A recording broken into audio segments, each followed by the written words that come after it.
Okay, and welcome back to Sidariel. Today we have with us the dude with the coolest name in the world, that's Max Easy.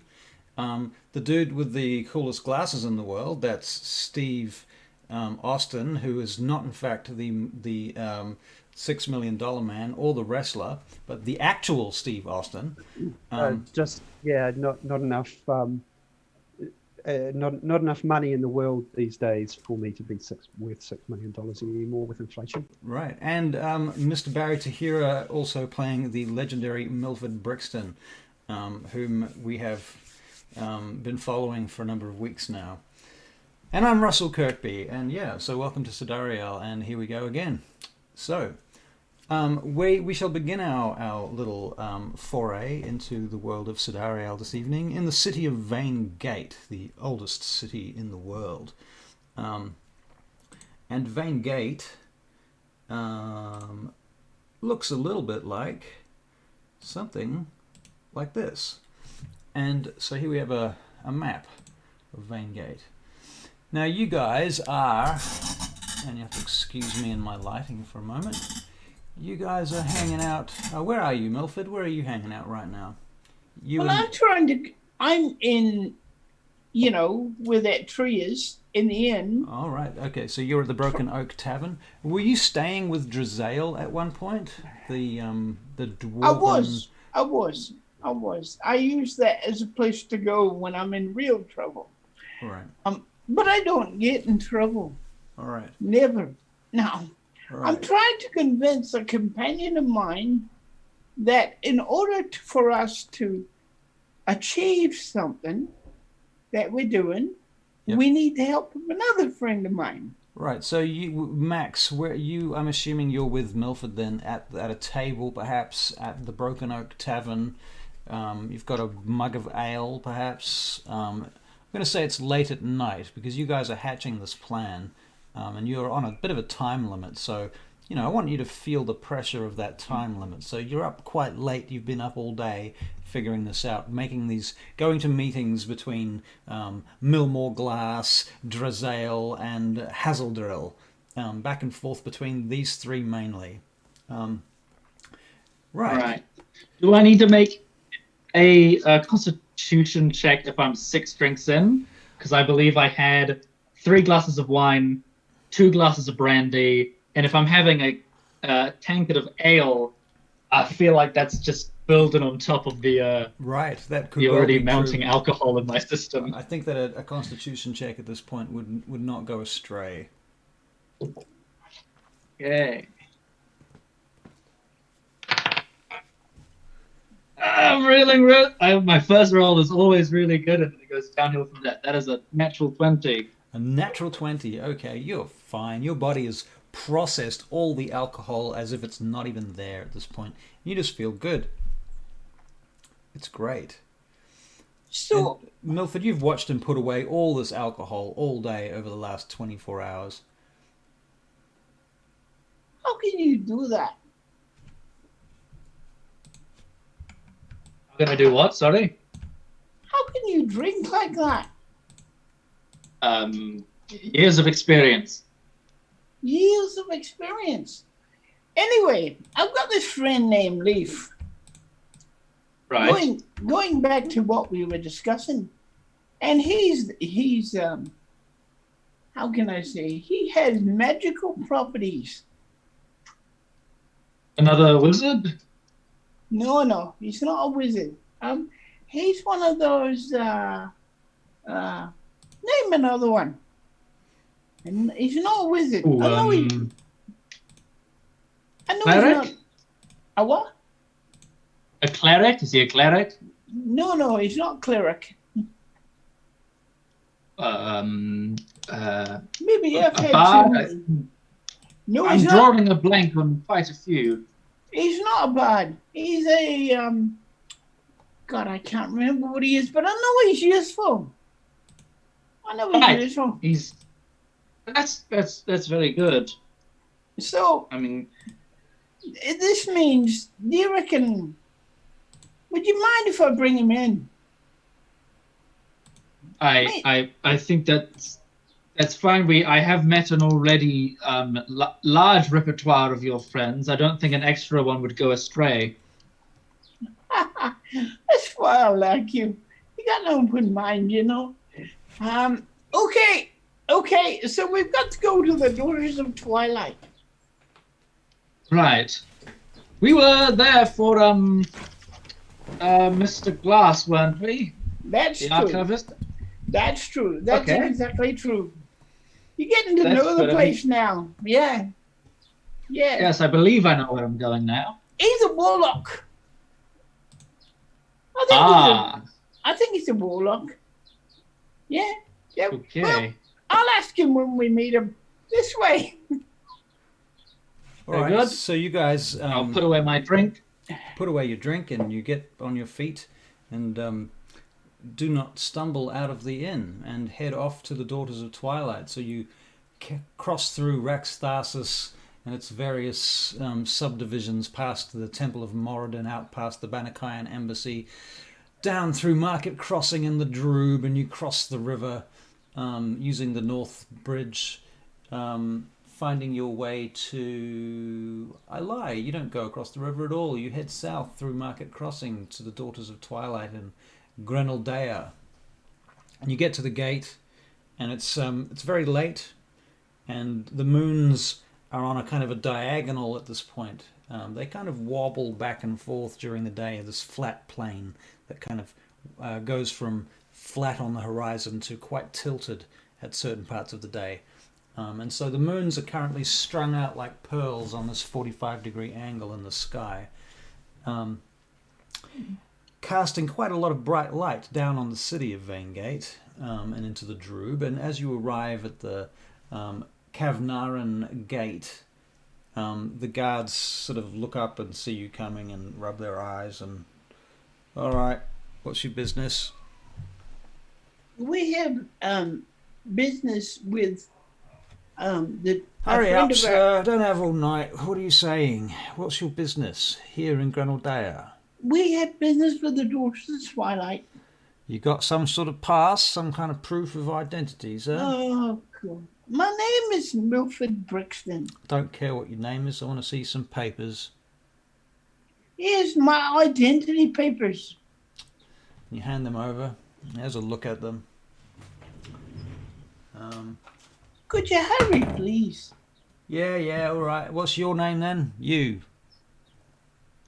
Oh, my name is Edryn. I'm with him. I see. And you've got Yes. papers, I assume? Yes, I have papers of sorts, and I pull out my my scroll of pedigree. Oh, yes. Sheepishly try to hand it to him as Kind of blinks as it quietly looks as at possible. it, looks in tightly at it, close up of it, and oh yeah, all right then. Off you go then. On your way. You pass on Thank you. through into Grenaldea. Thank you. Down through Kavnarum, past Baishan to the complex, the Daughters of Twilight's complex, and there is a phalanx of female elven paladins standing at attention even now at midnight at the gates, and you pass through into their through the gates and into the courtyard, and you travel around and sort of circumnavigate the main complex around to the Sally Port at the back, where you enter in. And this time you're not going to see Millmore Glass, are you? You're here to see Leith, right? No. So we'll go to Go to the barracks, the barracks. Yeah. right? We'll Okay. go to the barracks. All right. Well, Leith, what are you doing at this point? Are you asleep or what? It's roundabouts midnight. Yeah, after midnight, Leith will try and keep his body clock as with the sun and the moon as he can. So he'll be meditating in the middle of the barracks, but just only very lightly, and just what will get him through. Yeah. Okay. So as an elf, you're a full elf, aren't you too? Yep. Right. So you were experiencing the reverie I would expect during your trance. Do you go that deeply, or are you? Yep. I mean, that's your intention. Not usually that deeply, but this night he's going relatively deep. Okay. So as you're descending into the reverie, and your reverie keeps, you're trying to access memories of past lives, which is what the Daughters of Twilight have been training you to do. And as you're doing that, you keep getting there's this shadow who keeps moving behind you and around you in your experience of this meditation, and it's vaguely equine in its nature. This dark shadow that moves and passes around you. It seems to move between the various figures that appear in your reverie. At one point you're having this vision of this huge primal battle during what must have been something like the Dawn War.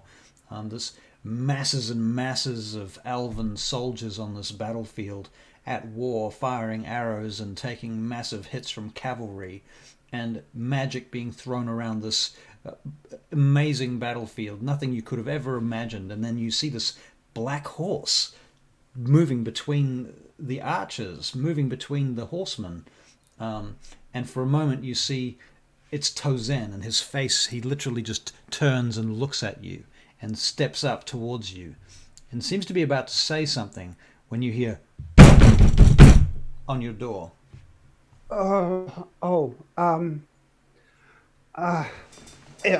get up from my lotus position and open the door. Yes, hello. Lethal, buddy, old pal. Oh, Milford Brixton, how are you? I know. Would you invite me in? And he's already making his way in. Why would I need to invite you in? Are you a vampire? No, no, I'm not a vampire. See, my friend Leaf, he's got a real good sense of humor. Yes, come in. I'm Leaf. Hello. Hello. I'm Edryn. Oh, hello, Edryn. Please make yourself comfortable. And Thank you very much. Milford does. Make himself comfortable. Right. How can I help, Milford? Oh, well, it's funny you should ask. Now, you see, I've got this little job. It's only a little job. Tiny, wee, small job. That's what you said last time. And look where we ended up. Well, that's true, but okay, this one is a tiny wee job. Are you aware that they're doing excavations down at the old wall? No. I've been quite into my studies and like working on my powers. So good. I'm glad about that. I'm aware of what's going on. Yes. I'm glad about that. Does that help you get more powerful then? I think so. I believe so. Yes. I seem to be able to control a few things now, and I should be quite effective in a fight. So you're not so nervous now? Well, that's yes. Anyway, my friend here is new to the city, and him and I, we just got ourselves into a job. Perhaps you'd like to tell him more about the job. You're more technical than I am. Yes. Off you go. Well, the jobs are. We've got quite a few investors who really don't like each other, but I suppose that's beside the point. I suppose the main point is that we need to commandeer some wagons going into this dig site, and basically find out what's going on. And I suppose if we can commandeer any of the items that we find in there, we should probably get paid quite a bit amount if we were to do that. There is also a meeting on, I believe, Milford's barge later this morning. I suppose it's Later, almost tomorrow morning. yeah, yes. Between some gentlemen you've met, Who is funding this expedition? We have a Mr. Milmore Glass, a lovely gnome fellow we found in the bowels of this very establishment. A dwarf named. Sorry, Steve, couldn't quite hear you there. I haven't come across him. no, you haven't come across him yet, but you will. Oh, Okay, next. We have a dwarf. I made a note here. I don't know if I should say that out loud. We have a dwarf called Drizael. Drizael. Yes. Very lovely brandy. But that's beside the point. Then we have an elf who doesn't like the dwarf and vice versa. Called Hazeldrill. Hazeldrill. I kind of did a little bit of phonetic alphabet there. I wasn't quite too sure. Haven't I introduced you to Hazeldrill? The name is familiar. Yeah, we got some magic from him, remember? Oh, we did. Yes, that's right. Yeah, that guy.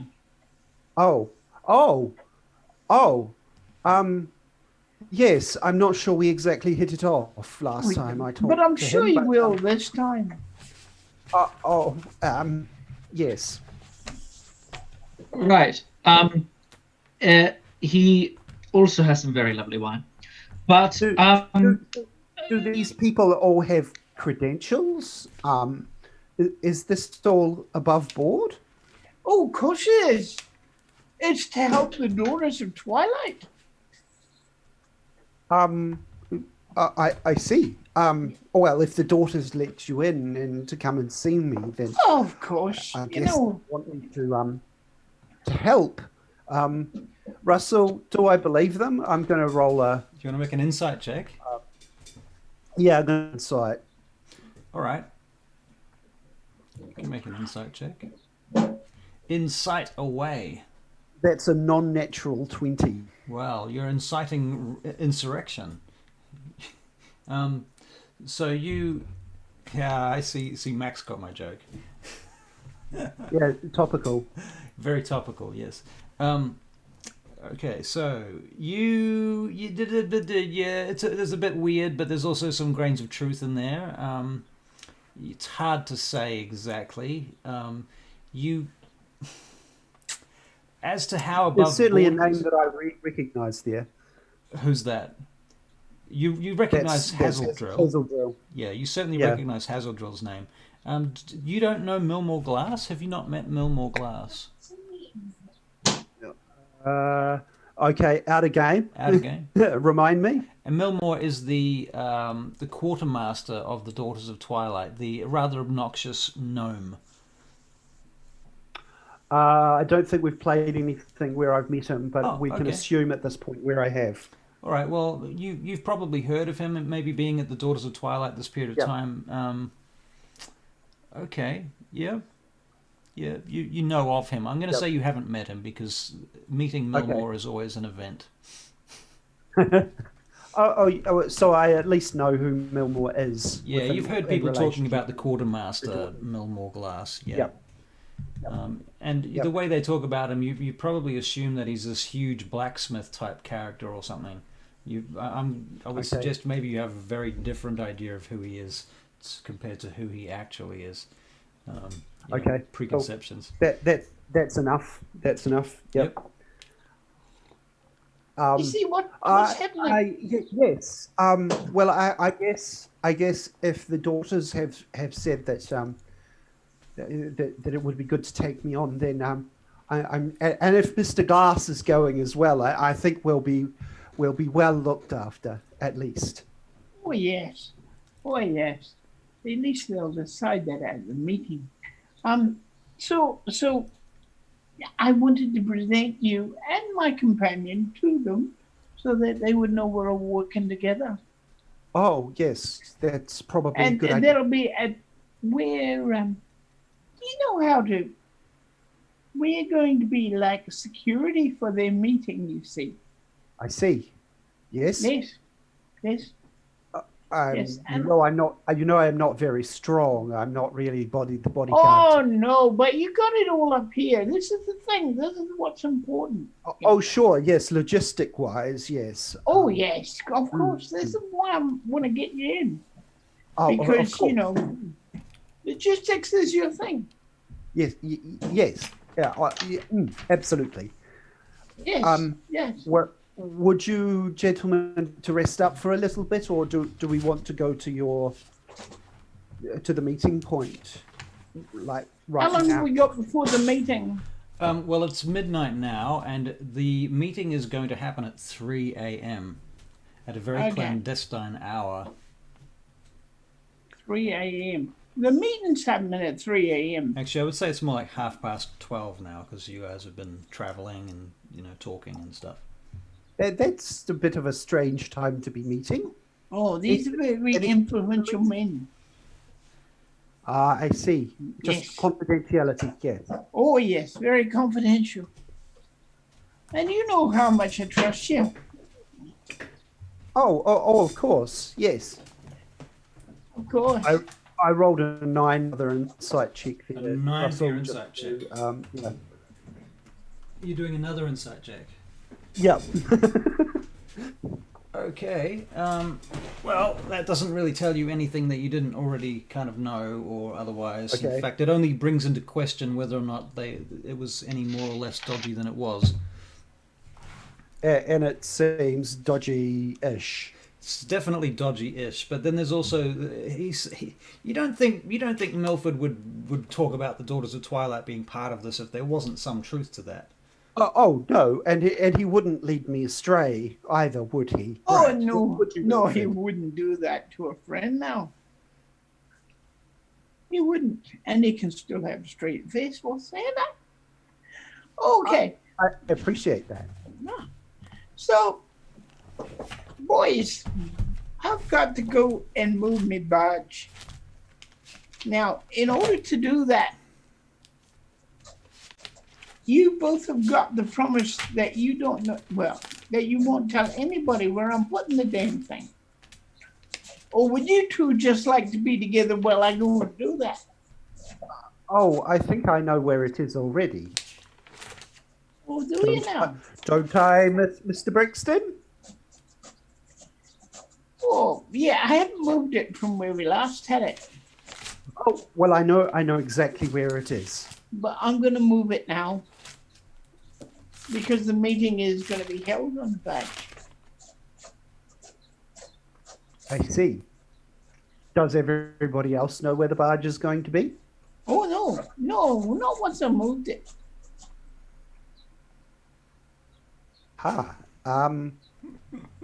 So how are we supposed to have this 3 a.m. meeting then?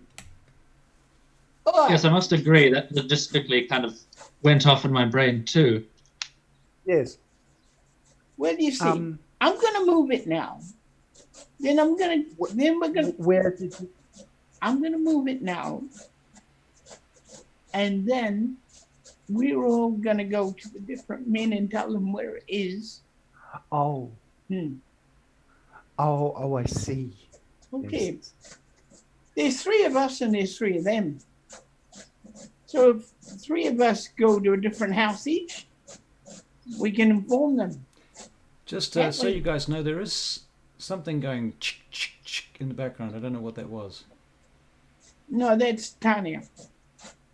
Sorry. Oh, okay. Yeah. All Yeah. right then. Never mind. Okay, so yeah, and also Barry, you really can you check on where your camera is? I keep rolling my yeah, my camera's Yep. yeah. Yep. If you're Yeah. sitting there, yep. Okay. I keep leaning forward to talk to the guys like I'm talking to them. Oh no, that's cool. That's cool. That's my fault. No, as Um, usual. I don't think it matters too much, to be honest. I'm just wondering where's the main focus. It's all good. Okay. I'm being picky. It's looking at me. Well, I'm trying to get it to look at me. Yep. Okay. All right. So, if each one of us goes to a separate person each and tells them where the barge is once I put it there, then they'll be able to come to it. Give me an address and I will go and find them. Yes. Well, I'll give you the address. But yes, let's go and move the barge first. Okay. All right. We'll all take off and I'll go and move the barge.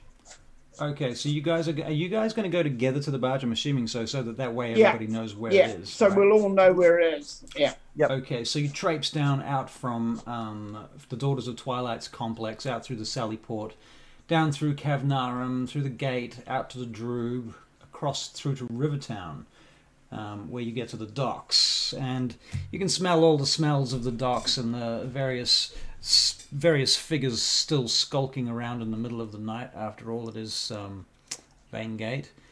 In the distance, you can hear a roar of a crowd, actually, coming from quite a way away, but you think it's coming up from the Bentharum district, the military district, where they have an arena that sometimes they have like quite late events. And any of you, I'm not thinking any of the group really follows the arena events at this point. No. Particularly, maybe, but in any Not case, me. that's something that's going on in the distance. The sound of this crowd roaring, even at this late an hour. And so you make your way down, and there on the side of the river, Milford pulls aside some, like, not exactly tarpaulins, the medieval high fantasy version of tarpaulins. What would you call that? A cloth, I guess. Sacking, I suppose, is what it would be.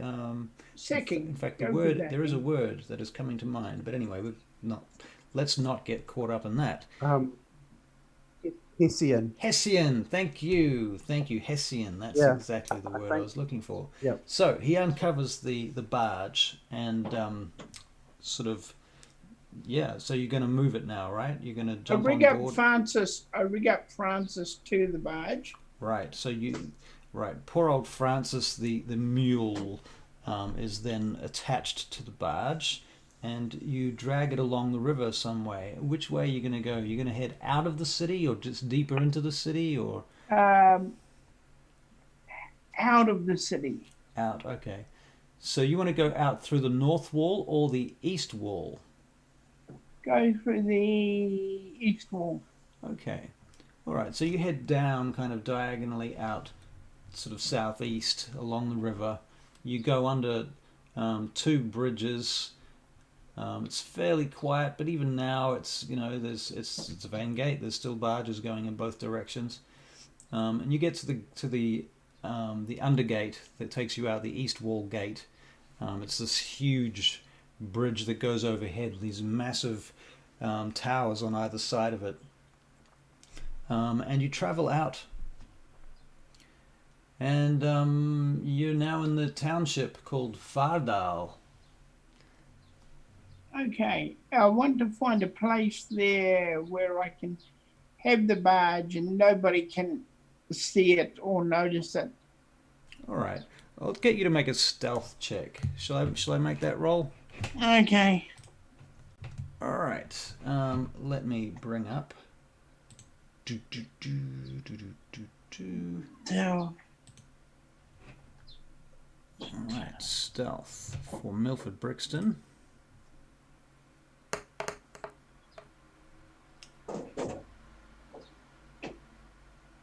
And it is a big fat 15. Okay, cool. Okay.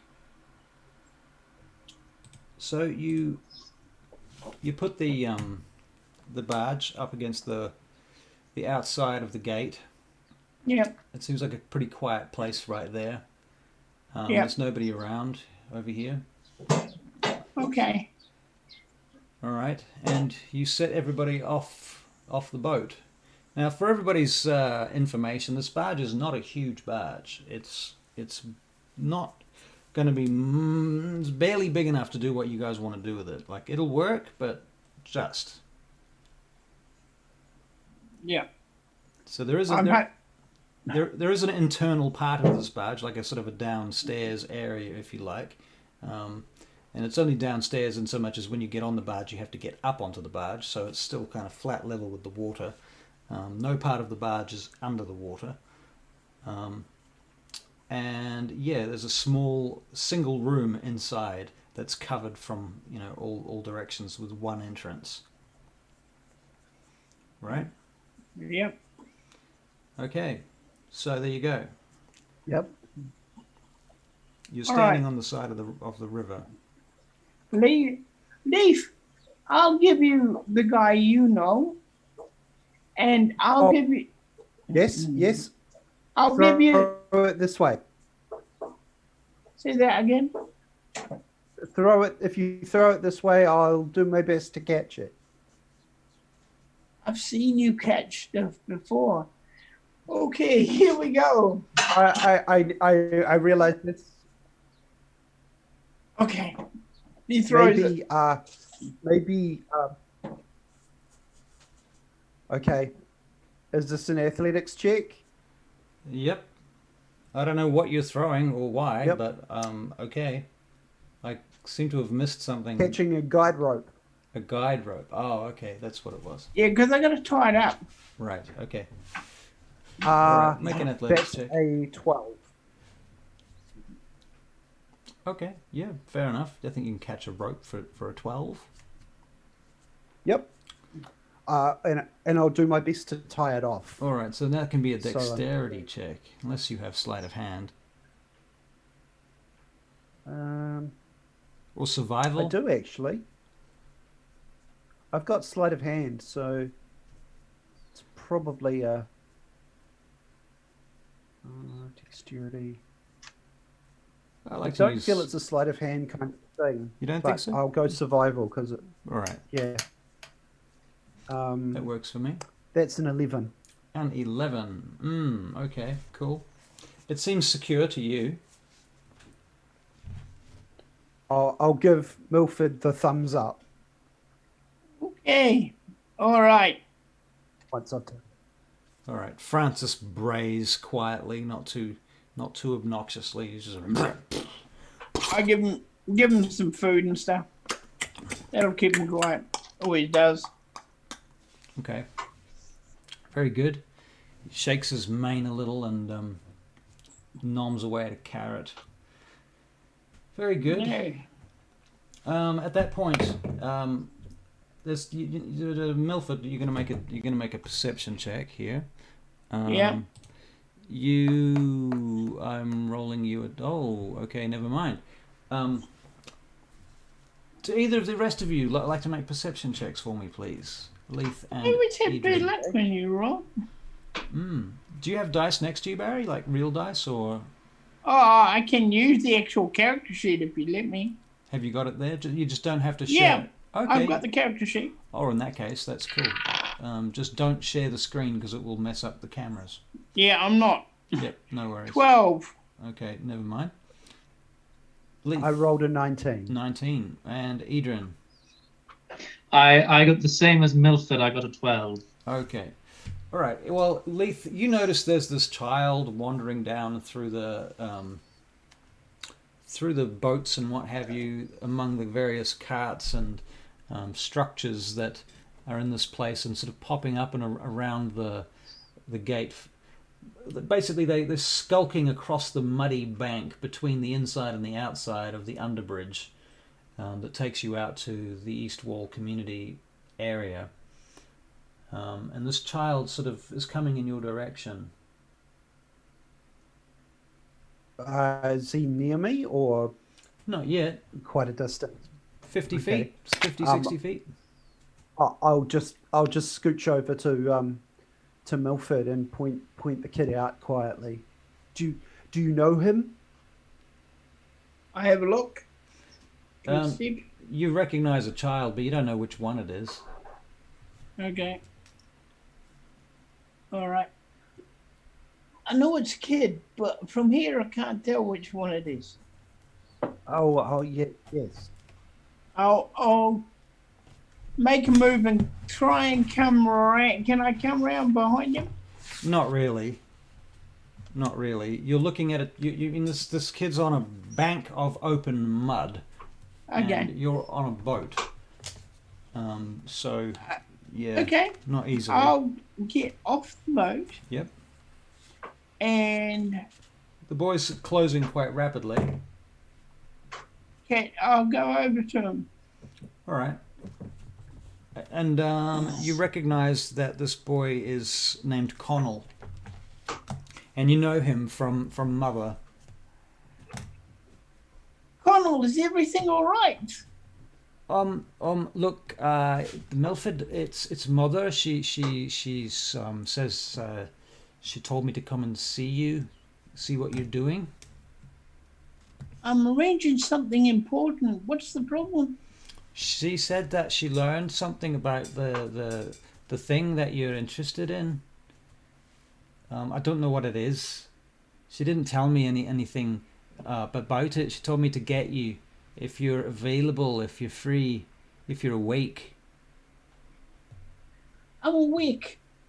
Wait a minute. I go back to the guys. Look, something's up with somebody important. So if you two can deliver these messages. Oh, yes, of course. What's the sort of time now, Russell? It's getting close to about 1:15 maybe. Yep. You- I mean, we do have plenty of time, Mr. Brixton. So maybe we could go and see Mother with you, or Okay. I mean the person that you need to see. He kind of looks at you with a kind of. He looks at his other companion. I suppose so. All right then, come with me. All right, so you guys are going to go and visit Mother. Yes. All right then. So you head through the Droob once again, and Milford takes you down into this very rather dark, dodgy, seedy area. Probably the seediest area of Vaingate that any of you have been to before. And he takes you down this alleyway, and you notice as you get further down the alleyway, the place seems to have sentinels posted around the place. These very diminutive, small sentinels, anywhere from 3 to 5 feet tall, namely children in Hessian robes. Now that the word has been recalled, it shall be overused this evening. And so, yeah, these kids have been put out to guard the place from various angles and what have you, and you see them running as like messengers after one of them sees you and heads off, and eventually you come to this final, basically this large gate. When these children open the gate as Milford approaches, and you're standing in a sort of triangle, the three of you together, I suppose, quite close to each other. Yeah. And the gates open up, and there's you see some animals inside, you see some kids, and even some adults also sleeping on hay and what have you.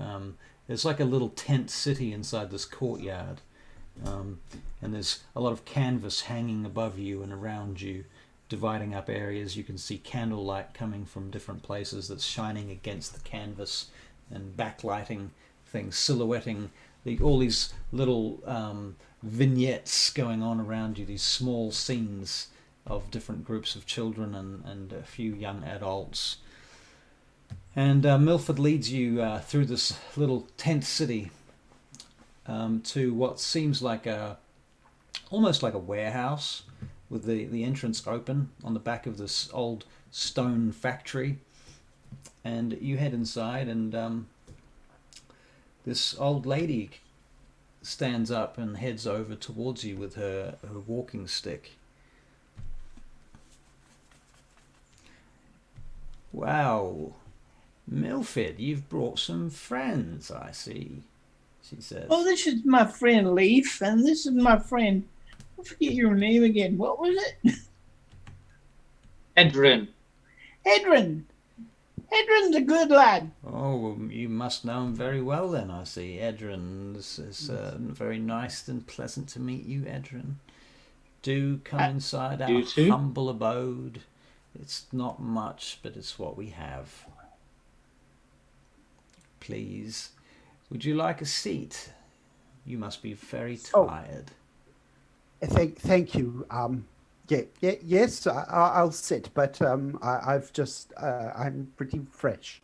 Connell, bring a torch, bring candles, and boil some water. We're going to need tea. Yes, ma'am. Yes, mother. Mother, they're Is it on possible the there's anything...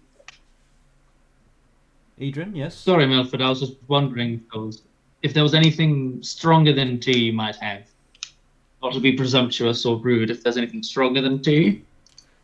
Anything stronger than tea, eh? Oh dear. All right then, I'll find you something. And she winks at the young lad and she runs off. So gather round then, I suppose. If I'm to tell Milford something and you two are here with Milford, then I'm to assume, Milford, that these two are... on the same team, Mother. I see. So you're prepared to share whatever information that you might have with... Oh, yes, Mother. With these friends of yours. Very well. Well then, I can say that I have been looking into the subject of the dig site that you were talking about over in Ludevar, over by the Arcana District in Ansel. Yes? That's what you were interested in, I believe. That's right, Mother. Yes. Well, they seem to be taking their recruits from the homeless shelter over there. Thank you. So they appear to have a number of homeless that go in there, and then they seem to be becoming very compliant with their requirements. Those mages of Barachiel. Oh, we just had a message from somebody called iSaucy, who says that they're new to Dungeons and Dragons in general, but they like how we play. So thank you. That's very much appreciated. Thank you. Thank you. We hope to keep you entertained, and please come back for more. We'll do our best. All right. So yes. Milford, I believe you've been over there and you've visited the homeless shelter up in Ansel. Is that correct? That'd be right, Mother. It looks like what they're doing is kind of brainwashing everybody and making them work on that site. Well, I might have a fellow named Orim who has survived their brainwashing and might be able to assist you, if that's of any help at all. This could be of a great help. I might be able to find out a few things. Yes. Well, good luck. Where is this Orange, Mother? Well, he's currently on the team digging right now, I believe. But I'm not sure if you track them back to wherever their mess hall is and find out where they're feeding them and all that sort of thing, and look for Orim. If you can find a reason to use his name, you might be able to get his attention. Okay. I'll keep that in mind. All right. Well, that's about all I've got right now. Do you have any information for me? Because I'm certainly interested in all of this. Well, it would seem that they're digging up relics of giants. Relics of giants, eh? It's a giant's graveyard by the looks of it. Oh my, giants, a graveyard. Oh, giants! This sounds fascinating already. That's why I wanted you in it, Leaf, because I knew he'd be fascinated. There's swords and stuff that they're retrieving from there, and there's magical stuff too. Oh, I've heard about the bones, but I didn't know about giants. Interesting. Oh yes, there's bones as well. But Well, yes. And at about that point, the boy comes over to you, Edryn, with a jar of like it's a stone jar, and hands it to you, Edryn. Here you go, sir. I hope you like it. We made it ourselves. Thank you very much. I'm sure it'll be top class. Can you make a quick terms of- perception check for terms of me, flavour. Edryn? Yes. Okay. 12 again. 12 again. Okay, so as you take the jar off this boy, you notice that his pupils are completely white.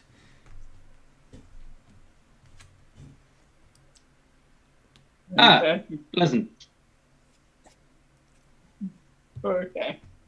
I shiver slightly from the memory of another soulless-looking child. And irked on by that soulless reminiscence, Yep.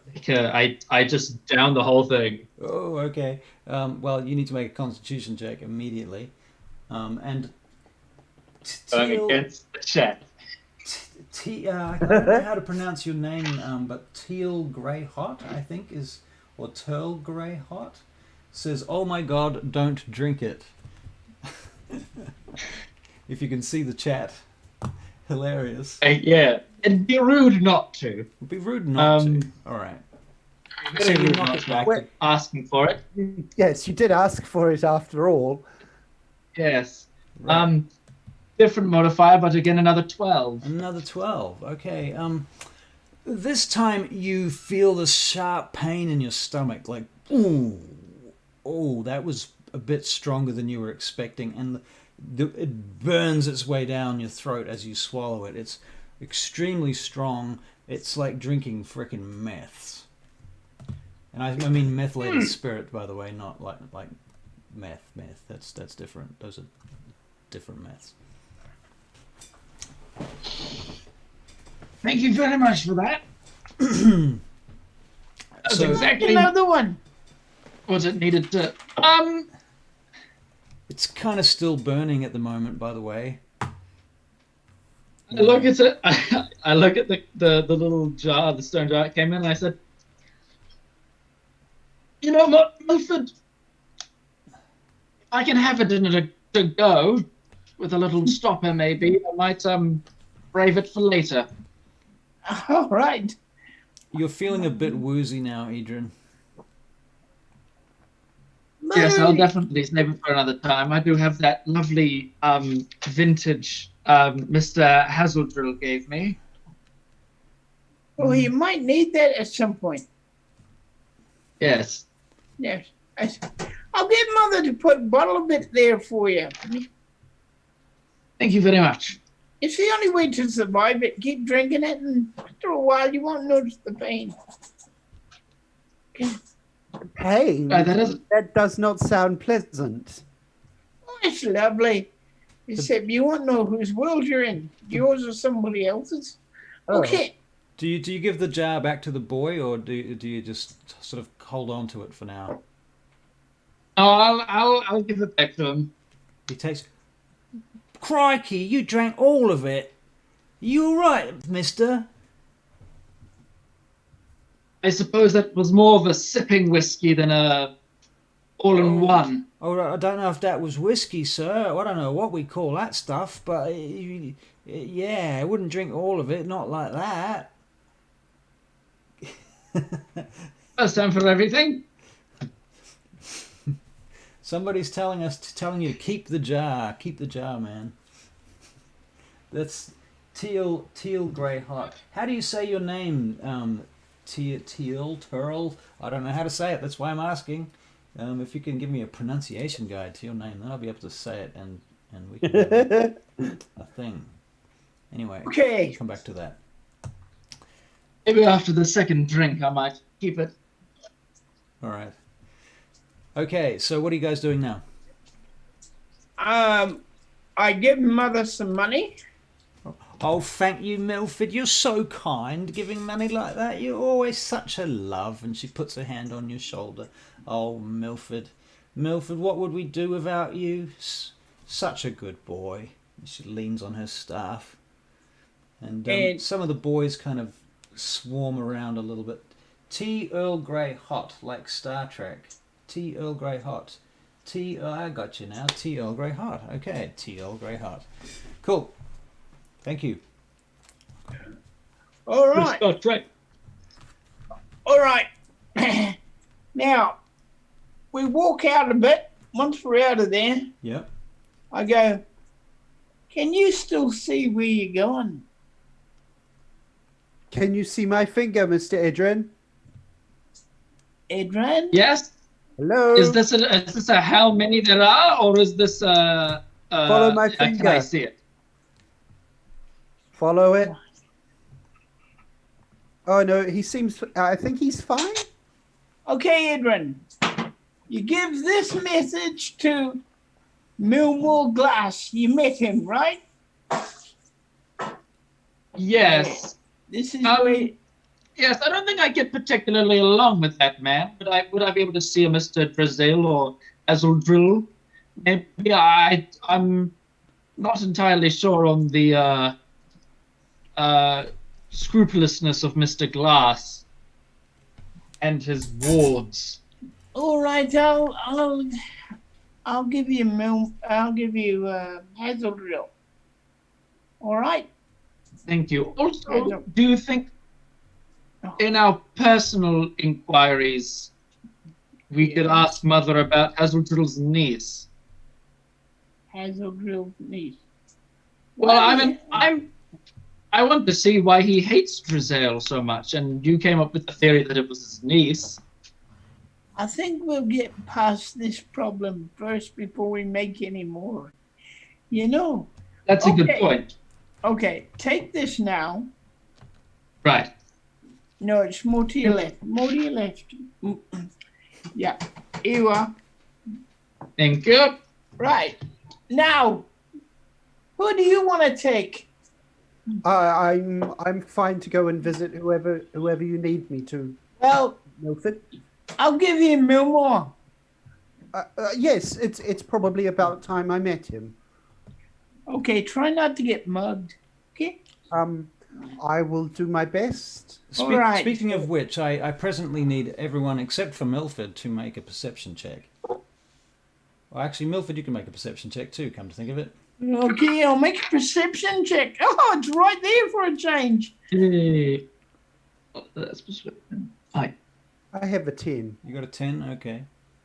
Oh, I'm too busy concentrating on these guys. Okay. Because I got a 5. All right, and Edryn? I got a 14. 14. Edryn, you feel something like a small hand, perhaps, fondling about your waist near your coin purse. Okay. There's several Very children good. kind of surrounding you at the moment.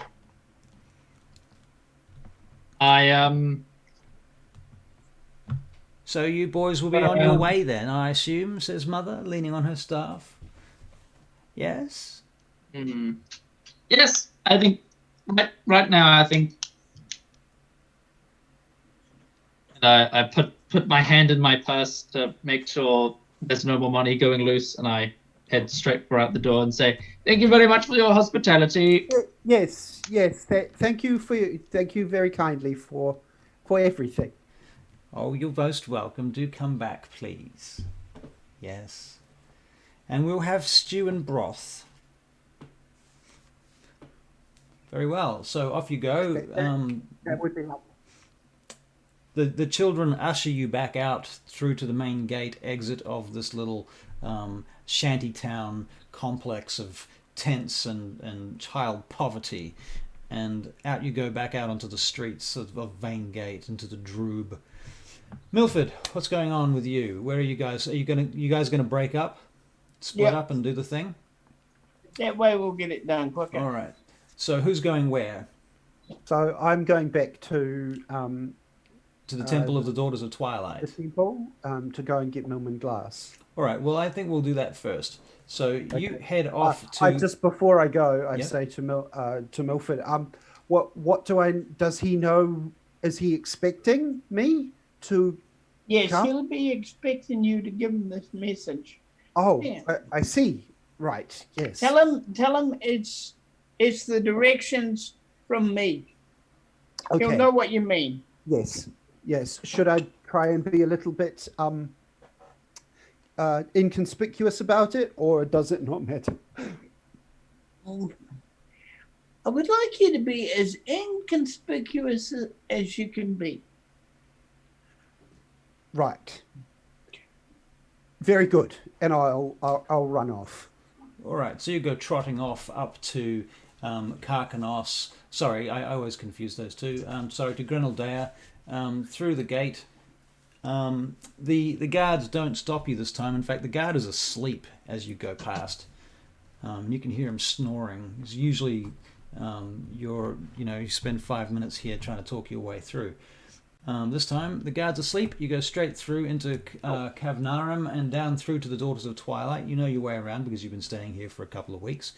And you go back through to the Sally Port and enter, and you find your way to the... You ask a few questions, I would expect, because you've never actually been to Milmore's offices before.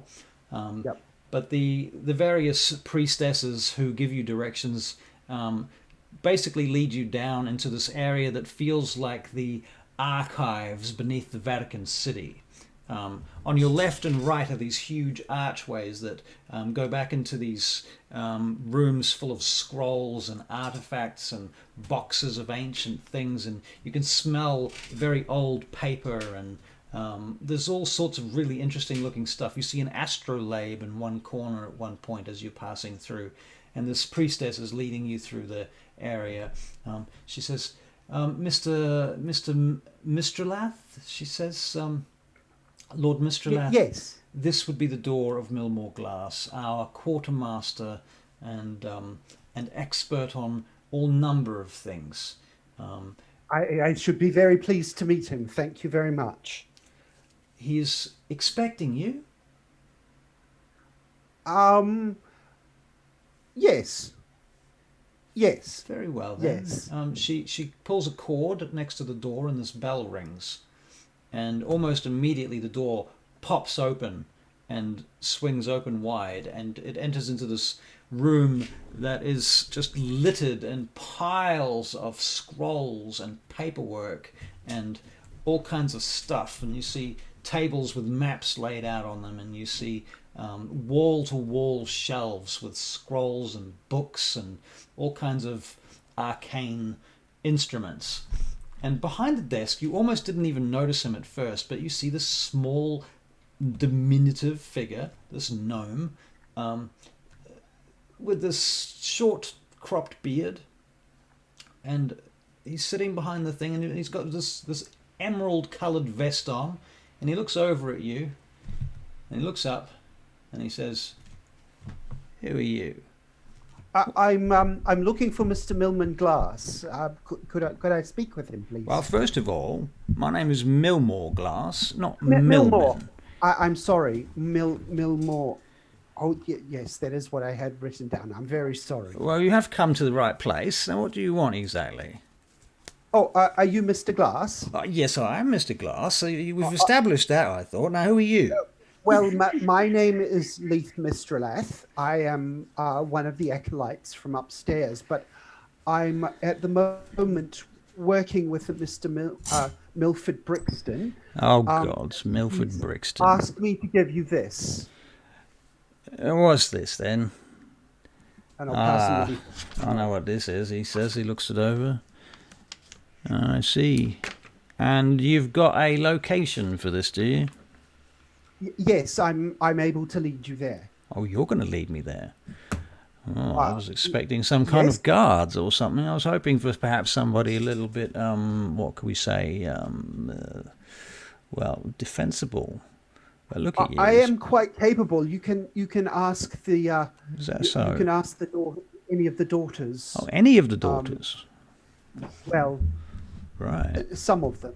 I have been training upstairs. Oh, you've been training upstairs. Well, and that I'm sure that will fix it. Then you're probably some sort of expert. Then I imagine you're probably ready to take on a frickin' dragon by now. Then I suppose you've been training with the Daughters of Twilight at the Solar North Temple in Vaingate. Now you're an expert. You're basically prepared to defend the galaxy from any number of incursions. That's what you're telling me. Not per se, but I'm sure we can. Not per se. You and I can look after ourselves. Probably you and I can, yeah. Probably between the two of us, I suppose. Probably can do that, I suppose. Yeah. Yes. So probably mostly me and probably just a little bit you. In fact, I suspect probably the main thing that you're going to be here for is showing me the way. Isn't it? I do know my way around the town. Well, I hope you know where that freaking boat is, because that's where we're going. Right. Yes, I definitely know where the barge is. You know where the barge is, right? That's the main thing. That's what I mostly want to know. Well, good. Right. Shall we, or do you want to pack some? Probably should take a few things, shouldn't I? Probably. All right. Yeah. Yes. Very Right. good. So why don't you sit down over there for a minute, and I'll be back. Right. Okay. Thank you. Right. So he goes off, and he goes off through the room into this locked door, which he opens with a wave of a hand. Russell, it does say he can bring one bodyguard. Right. Right. All of them get one bodyguard. Right. That does ring a bell. Okay. So after a couple of minutes, Leith Millmore comes back out, and he's changed his clothes, and he has a staff with him this time, and a bag over his back. And a cloak on with a hood that he pulls up over his head. He goes, "You might like this," and he hands you this, basically what looks like a candy on a stick. Yeah. Thank you. You might like to try it. It's, I just wanted to give you a token of my goodwill. Is this for now or for later? Well, yeah, it's up to you. I mean, I wouldn't tell you when to eat, would I? It's not up to me to decide for you when's a good time for you to eat your food. And you tell me when to eat, and I'd slap you. What does it look like? It looks like a candy apple, or a piece of candy apple on a stick. Thank you very much. I might save this till later, and I'll grab a little piece of paper out of my notebook and wrap it tightly and put it in my backpack. All right, very good. Stranger danger. I Saucy says I'd eat the apple. You guys have to get access to the chat because it's hilarious. I'll bring it up. Bring it up. I'd eat the apple. Saucy, you think I should eat the apple? All right. If it's all the same to you, I will, and I'll grab it back out of my pack again, unwrap it, and All right, he's still packing his bag. As you do, it's very, very sticky, and it's very, very kind of what's the word? Viscous. Yeah. Very viscous and sticky, and it makes it quite hard to talk. And this is going to last for can you roll a d4? That's every number on the d4 is 10 minutes. So if you roll 4, that's 40 minutes. Oh, and I rolled a 4. Oh, okay. So for the next 40 minutes, you're going to be talking like that, something like that. Up to you how you want to play that. Going on a picky caramel. Exactly. Right. So Millmore takes you out of his offices, and you go and collect. This is very good. Yeah, I quite like those. It's one of my favourites. Those are quite sweet. Yeah, actually, I found those a few months ago. Not bad, are they? Quite like those. first of all, before we get going, I'm going to collect my bodyguard. So just give me a minute. And yes, of course. he goes over to one of the priestesses and has this little conversation around the corner in the alcove, and she sends for somebody. And a couple of minutes later, this lady turns up, this elven woman, with long bluish tinged hair, tied up in a bun wrapped around her head. She's wearing very shiny armor under a cloak with this blue tint in it. I think our viewers think that I'm a bit too trusting. Possibly. So anyway, this essentially what looks like to you like a paladin. She seems to be some sort of paladin, and she comes over and she says, "Greetings. My name is Iamanthe. I will be with you this evening on this mission. I understand that we're undertaking." Do I recognize her? Do you recognize her? Yes, you do. You do. You've seen her about. You've never had a conversation with her, though. She seems to be sort of, kind of a mid-level, kind of in the hierarchy of the Daughters of Twilight. She's, not at the top. She's certainly in service and in some kind of military service too, but she's not like a recruit or even a trainer. She's something else. Well, I'll introduce myself to her. Hello, my name is Leith Mistralath. I'm leading the two of you towards the job that Mr. Glass has been called for. She smiles. Thank you for accompanying us. She smiles kindly. She says, "Anything I can do in service to Mr. Glass, of course. He is of great service to us as the priestesses of the Daughters of Twilight, and we should not wish to see any harm come to him." Excuse me. Very true. Are you all right? I've just had Millmore sniggers. They're very chewy. Very well. Okay, so we're going to put that scene on pause for now, and we can assume that you guys travel together towards the barge. Yeah. Yep. All right. Edryn. Yes. So where are you heading, my friend? I am heading towards Hazeldrill. Aha. Okay, so you're heading up to Carcanos, and you're going to Asterion. So you get to the Asterion gate, and there's a guard at the Asterion gate. He's kind of leaning against the wall. He looks up as you approach. "What's your business?" He a human or an elf? He's a human. This is the I am.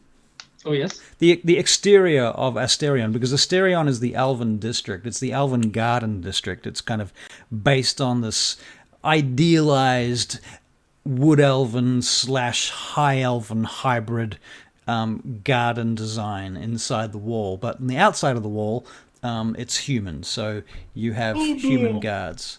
Sorry. What's your business?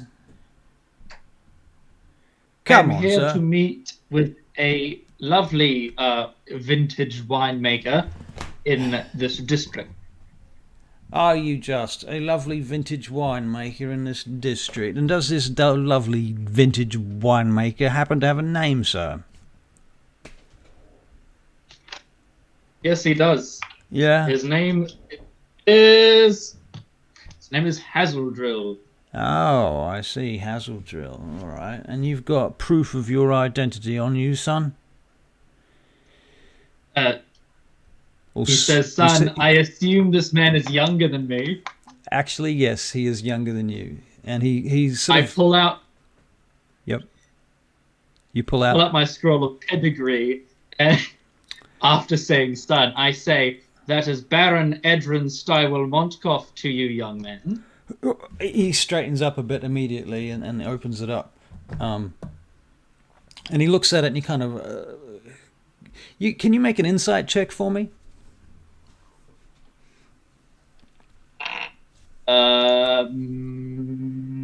23. 23. Okay, it's pretty obvious that this guy cannot read a word written on this piece of paper, but nonetheless, he's impressed by the ink. Well, sir, my apologies, my lord. My apologies. No offence. Please, on your way, sir. He passes back your scroll. Do you need an escort, sir? No, and please do me a favor. Do not mention this to anyone else in the entire city, please. Oh, wouldn't dream of it, sir. Wouldn't dream of it. No. I got a bit ruffled, I suppose, and in a sign of good faith, I give him a gold coin. Oh, my lord. Thank you, sir. Thank you very much. So no worries. Yes. No apologies for being so standoffish, I suppose. No, my lord. It was entirely upon me. Yes, please, my lord, on your way, sir. Let me take no more of your time. No. Thank you very much. Good job guarding the. You hear this voice coming from inside the guard tower. Ildrick, what's going on out there? What are you doing? Who's that you're talking to? It's taking a long time. It's all right. I've got things under control. Go along. Thank you very much, my lord. Thank you very much. Thank you. And I head off to where I'm supposed to go. All right, so you trudge on through to Hazeldrill's, the exterior of the Nag's Head, which is a very nice tavern in the Arcana District, painted blue on the outside. Presently, there is a guard posted outside the door whom you recognize, you've seen before. A rather lithe-looking elf leaning against the wall, tossing this dagger from head to tail over and over, catching the handle, catching the tip, catches the handle, catches the tip. He looks up as you approach. Evening, sir. How may I help you? I do believe we've met. Yes, I reply in Elvish. Yes, I was here not earlier this evening. I'm here to speak with Mr. Hazeldrill again about a meeting we had. Lord Hazeldrill? And yes. Who may I say is calling?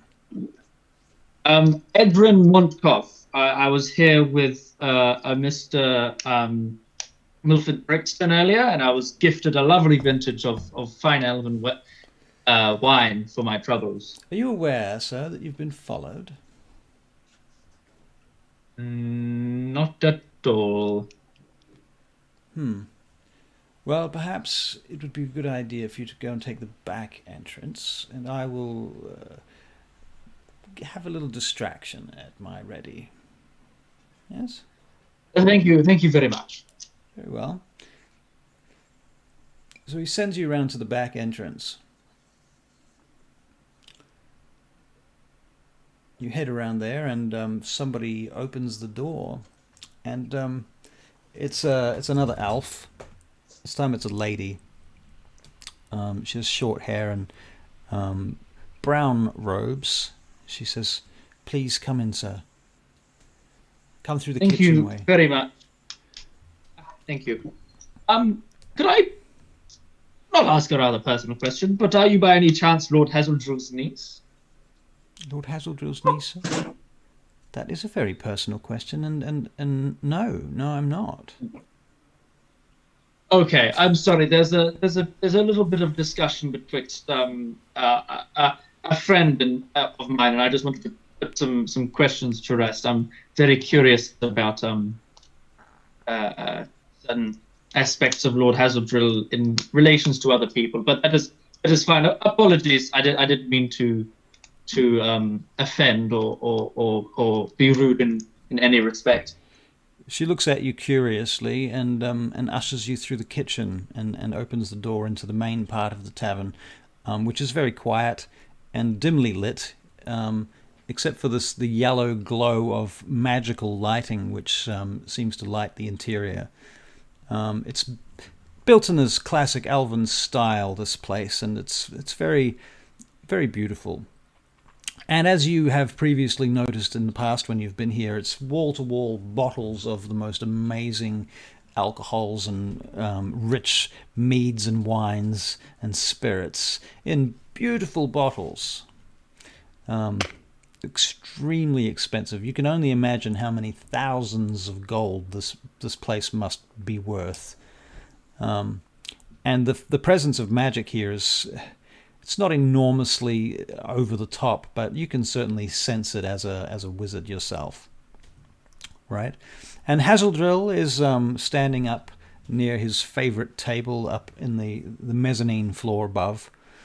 And the lady leads you upstairs and takes you to a chair, and she says, "Please, my lord." Thank you very much. Thank you.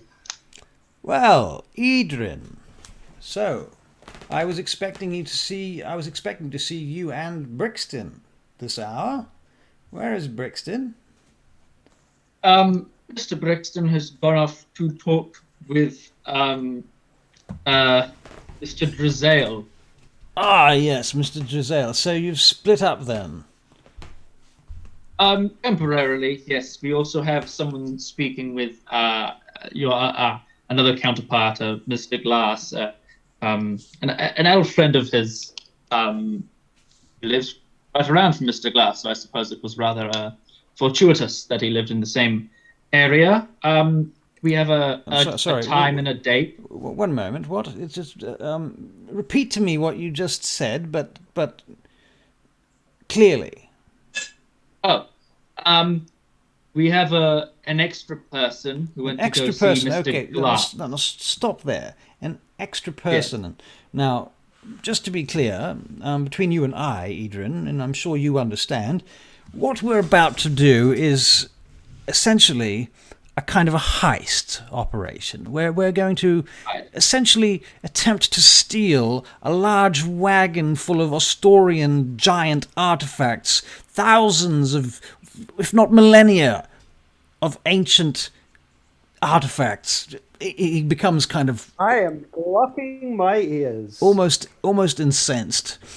And we are dividing our profits among us, as it is, and Milford, is it, has decided to bring forth another companion into this little operation of ours? Is that what you're telling me? Yes. I believe it's because Mr. Milford Mr. Brixton believes that without said person, an elf by the name of Leith, without this said person, we would not be able to complete the, so to speak, heist. I see. So considering it would just be me and him going, and I think I believe I have there is a third person met this Leith Mistralath. Would that be the one? Sort of reedy young elf, a little flaky, to be honest with you. He seemed to be a little often confused. Am I wrong? Is that the fellow I'm speaking of? I could see where one would get that impression, yes. I see. He goes over and he takes down a bottle of elven wine from the wall and uncorks it as he's speaking. So this Leith Mistralath is going to be taking a share of our profits. Or perhaps we should be more clear and say that this Leith Mistralath is going to be taking a share of your profits.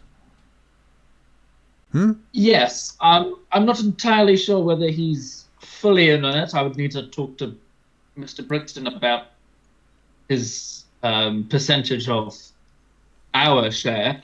But I would assume yes. You better drink some of this. I suspect you're going to need it, sir. I definitely think I do need it. Tea Earl Grey Hot says in the chat, just sip it this time. It's not bad advice. Also, that's not bad advice. I Saucy says that's not the way. I Saucy says we need another barrel for this distraction.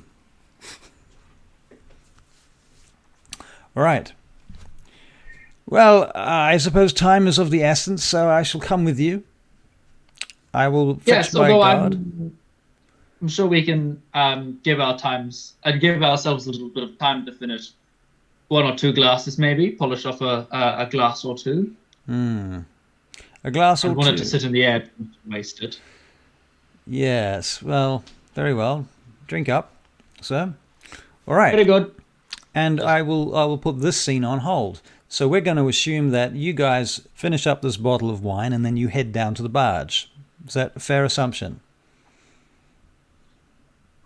Yes. All right. Or the next bottle of wine and then headed to the barge. Right. You probably take another bottle with you, to be fair. Okay. Yeah, I think I'm 9 drinks in now. Right. You can roll another Constitution check, Sonny Jim.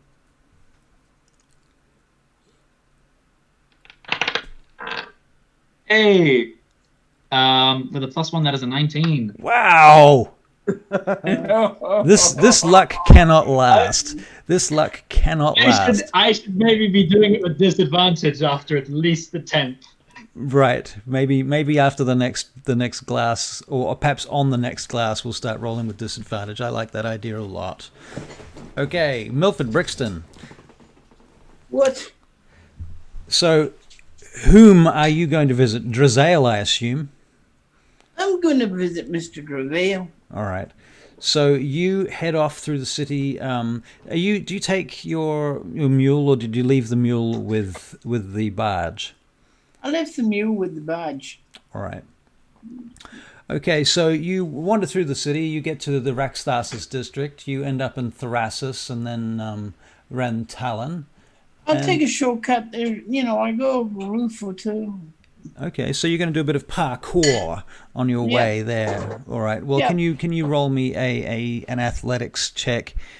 Basically, in the case that if you roll a 1, you might accidentally break your ankle or something. We can't have that. But generally speaking, yeah, you belt your way down through various alleys. You climb over various 23 buildings. Wow. Okay. Cool. Okay. So you're leaping over buildings, jumping from roof to roof. That way I'm harder to follow as well. Right, taking shortcuts. And yeah, in fact, we'll make a perception check while you're at this. Can you give me a perception check too? Mm-hmm. I can. I will. And I must. And hang on. I would like to say, by the way, we had a beautiful 9 viewers for a moment there. And I thought that was quite a moment to be proud of. And thank you for coming. 10. Thanks for watching. Yeah. 10. Okay, a 10 for your perception check. All right, you don't notice anyone following you. You don't believe anyone is following you, and you believe that you are taking due precautions. So eventually, you get to the street that Drizael lives on, and you come across his mansion. And you are you going to the front door or the back door? I'm going to the back door. All right. You get to the back door and you can hear the snoring of the young man who is laying in the hay next to the secret entranceway. Oi! What? Oh, Milford. Oh, my lord. I suppose you'd like to go in then, sir. Oh. I would like to go in, yes. All right then. Just looks around. He goes, "Can you just look over that way? I'm not allowed to show you the way the latch works. I'm told to not allowed to let anyone know." Okay. All right. Turn around. And turn around. Next thing you know, you hear the sound of the door sliding open, and you are presented with the entrance. There you go, my lord. Please go inside. Go inside. All right, so you head on in, and basically it's very much like a sally port. It's a back door to what is a room large enough to fit a cart or even a wagon inside. And there's a whole bunch of barrels and chests and things on shelves nearby. There's some hay lying around. There's even a couple of the evidence of some horses, perhaps, plopped on the ground. It's a bit stinky as well. And there's the set of stairs, so you head on through there and you go up the stairs into the building itself. And it's of very dwarven design and origin in the center of this human city. And a good deal of the building itself, at least half of it, is underground, as it's built into the slope itself. And you go upstairs, and you get to the top floor, which is where you typically meet Drizael, and you don't see him there. In fact, it's very dark. Even the kitchen is dark because it's very, very late. And you find yourself sort of standing in the hallway alone. Do I know where to find his bodyguard? Jaeger is often wandering around the house or the courtyard. You're not sure exactly where he might be, but I'll tell you what, you can make an investigation check, please. Investigation. Yes. Oh, Yes. investigation. 8. An 8. Okay. You're kind of standing there thinking about where Drizael might be when you see a figure in the darkness step out from one of the archways, which you can only be Drizael because he has a very specific shape. He's a dwarf, and he's quite a thick-set dwarf. Quite tall for a dwarf too, so he's huge, actually. I'm like, in terms of pure mass, muscle mass, body mass, he's a big fellow. And he steps out, and of course you've got dark vision as well because you're a half elf. Mm-hmm. Well, Milford, did you do the thing? I did the thing. It's all organized, and you can take one bodyguard, and it's now. All right, then, we better get going then. I assumed you'd have it organized. Okay. Let's go and meet that filthy elf. Couldn't you be a little bit nice to him just this once? Nice to him? You've no idea, Milford. You don't know what he did. You don't know. Well, one day, when you're a mind to, why don't you tell me? One day, perhaps I will tell you, Milford, and then you too will call him the filthy elf. Aye. Okay, but today, just for business' sake, be nice. Milford, I don't know why I take this lip from you. I wouldn't take it from anyone else. Right. Come on then. Okay. Show me the way. Jaeger, we're going. Get down here. And Jaeger comes down. For those who don't know, Jaeger is a rather brutish-looking dwarven bodyguard with long red hair and a glass eye and a scar across his face, and he has a large axe hanging on his back at all times. Before we go, I might as well inform you. All right. You remember Leaf? Leith. You'll have to remind me who's Leith. Short guy. Sometimes he seems confused.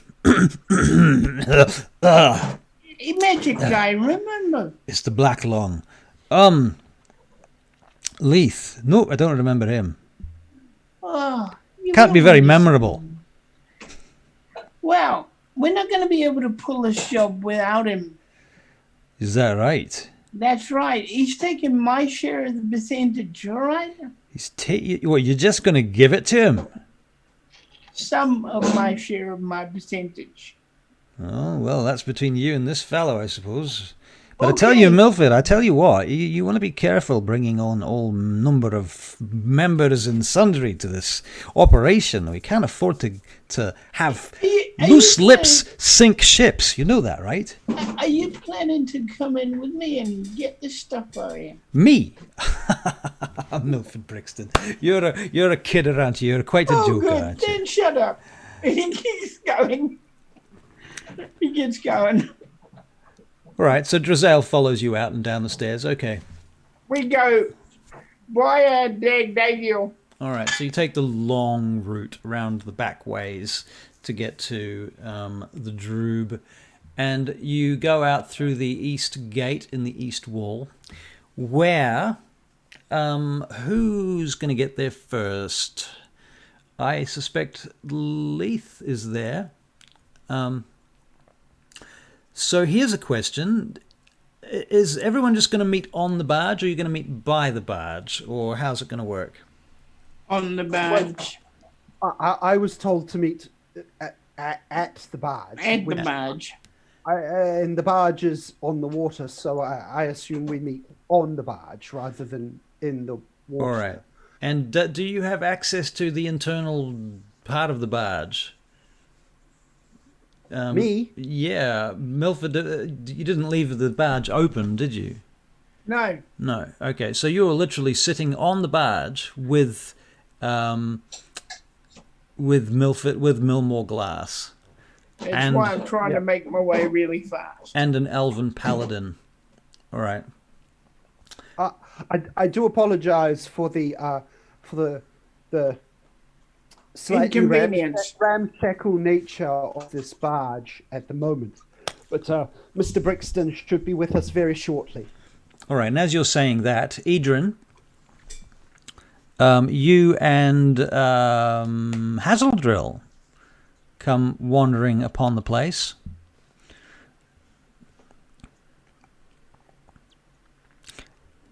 So, Here we are. Edryn, then, this is the place, I assume?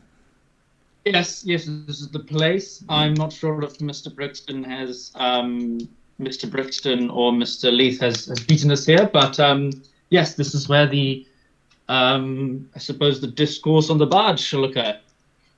I'll Well, stand up on the barge and wave at Edryn. Oh, look, there's somebody here already.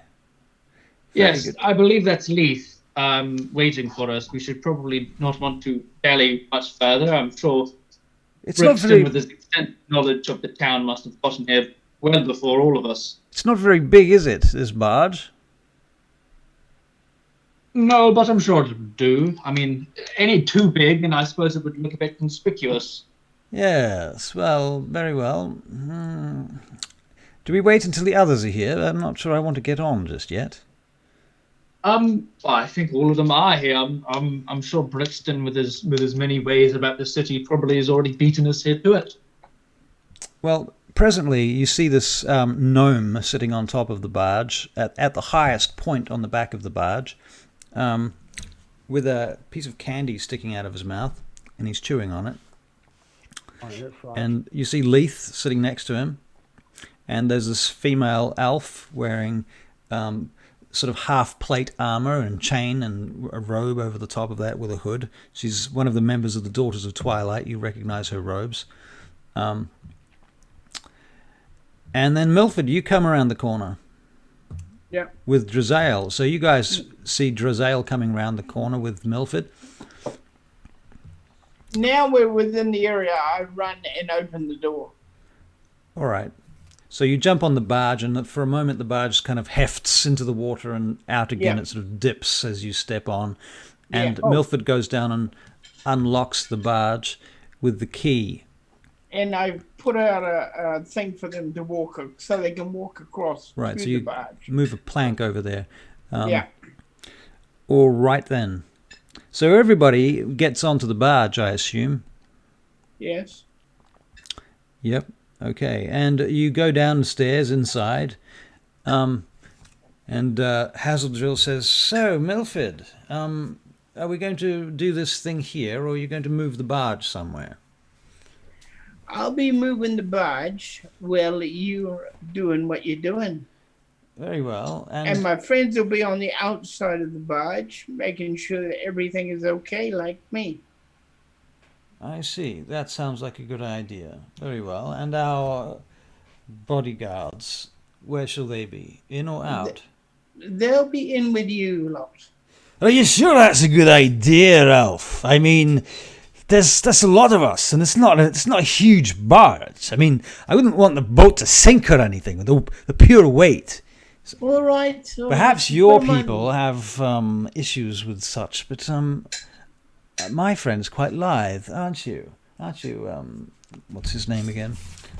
I do have a name for his bodyguard, but anyway, it doesn't matter. Millmore sort of looks at the others. He says, "Well, I hope you two are not going to cause a distressing kind of a problem here, because we've come to some sort of agreement, and there's an awful lot at stake right now. I wouldn't want to lose it over a small disagreement that you two have had running for about 100 years. So perhaps we can all just act like gentlemen and get on the barge. How about that?" I agree with the gnome. He's right. There's an awful lot at stake. Yes, very well.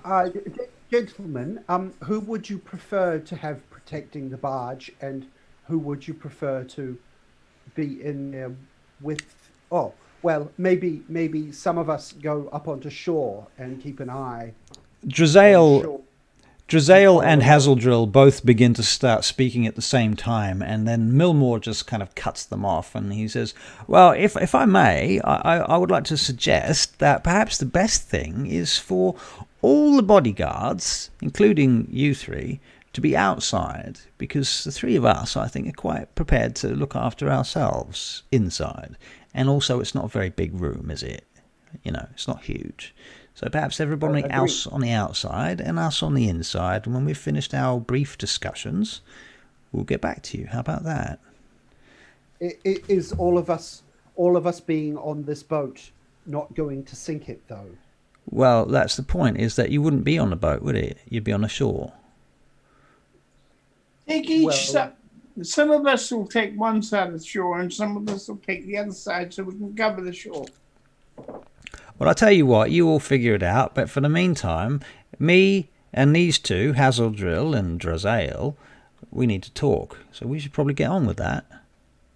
Okay. Time is of the essence. We leave. All right. And what we do is we'll just time out on this. How big, is the barge going to sink if we're all on it? It might. It might. It might. You're not totally sure. I reckon, and there's 6 of us with the bodyguards. With the bodyguards, there's 9 of you, because there's the 3 main.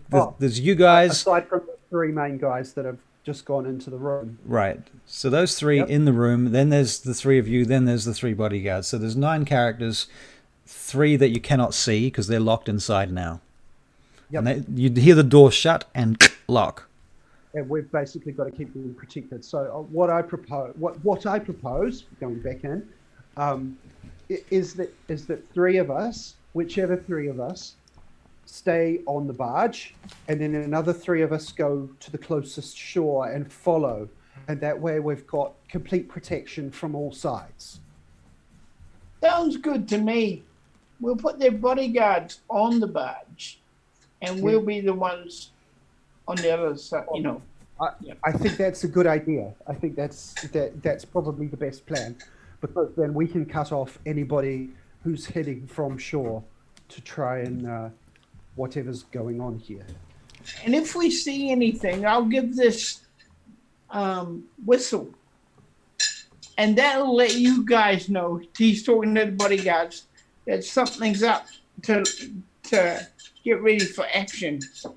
Okay? What whistle is that then? He just gives a loud whistle, 2 fingers and yeah. Gotcha. Yes. Yeah. All right. Everybody agree with that, do they? I think that is a good plan. If the good bodyguards are agreeable with this. Yes, Iamanthe kind of looks at everybody and looks around. She says, do you know what's going on here? Who are these people anyway? Is that to me? Yes. I'm just here with my friend, Mr. Brixton, just helping him out on what I assume to be my lady. A bit of work. Are you sure this is all above board? I wouldn't want to be caught up in some sort of clandestine, dirty work. Oh no, it's not that word. It's not clandestine. Well, I'm sure Mr. Glass wouldn't be here if it was clandestine, would he? I agree here. Mr. Glass would not be out at this time of the night unless it was quite important.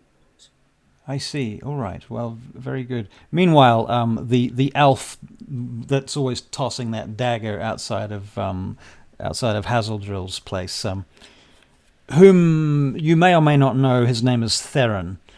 Theron kind of sniggers at this conversation. He's like, and the elven paladin looks over at him like, "And what are you laughing at? Do you think this is funny?" Oh no, my lady, of course not. I'm sure there is nothing to be concerned about. I wouldn't bother my pretty little head if I were you.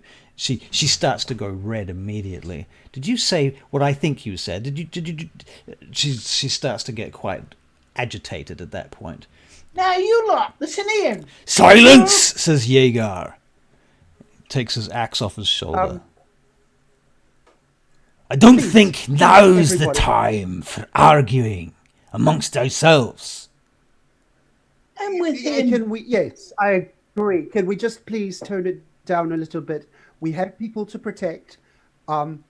If you three, would you prefer to be split Keep up? your eyes on the walls. Look at the exits and entrances. Keep your minds sharp. That's where I'm going. But if you would prefer to be split up from those you don't necessarily agree with, then we should change the group. Jagar just starts walking over towards underneath the big gate. I get this barge moving. All right.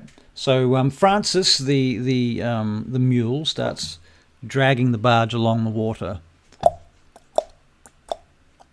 Jaeger's kind of walking at about 50 paces away from you guys, and Theron sits actually on the barge and tosses his dagger.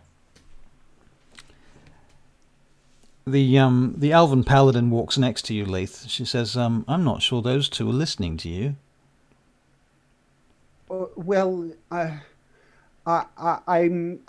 realize that, but I'm doing my best. Oh, you're doing a great job.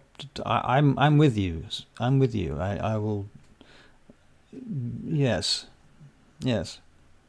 Thank you for the support. Of course.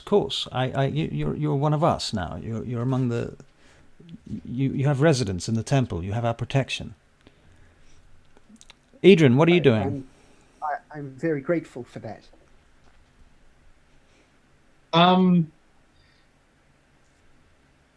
Keeping an eye out. Edryn's typically just keeping to himself. Really, unless someone talks to him, he's quite content. All right, can I get you to make a looking at perception everything. check?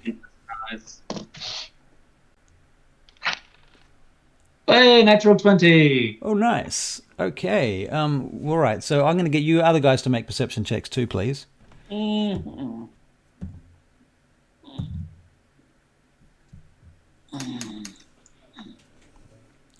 Ooh, a 23. Wow. 21. Holy moly. Every one of you, all three of you got higher than 20. That is just insane. All right. So you know, first of all, you notice Jaeger, all three of you notice Jaeger is kind of, he just hefts his axe into the dirt and it lands there sort of stuck into the ground, and he mumbles to himself about, you don't quite hear what he's saying. Inside the barge, you for a moment you hear louder voices and the sound of Drizael kind of getting a little bit agitated inside. And you can hear his voice, and then you hear Milmore's voice kind of in a calming tone. And at that point, the three of you all notice figures appearing on the walls above you that look down onto the river. Okay, that's not good. How many? You can see, personally, Leith, you can see two figures. Signal to the others. Shh. Everybody, stay quiet.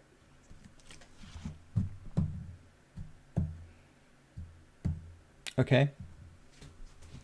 Everybody goes quiet. There is a moment of long silence. Keep going as long as nothing's happening. Yeah, just move real slow. Yeah. All right. You notice. Keeping an eye on the figures. Okay. You notice the figures moving along the walls.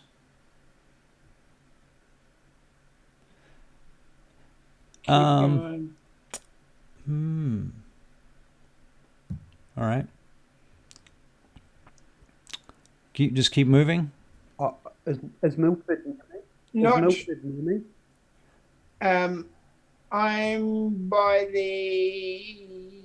You're by Francis pulling the I'm ox, by pulling Francis, sorry, pulling and the I'm mule. You know how you put an arrow into your bow and it just sits there? Right, you just knock an arrow. Yeah, I knock an arrow. That's the word I'm looking for. Yep. Okay, so you knock an arrow. You got your short bow out. All Yeah. right. Very well.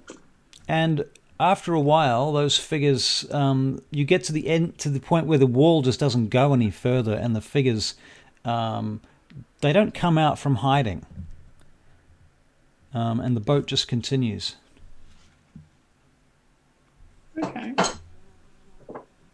Keep going.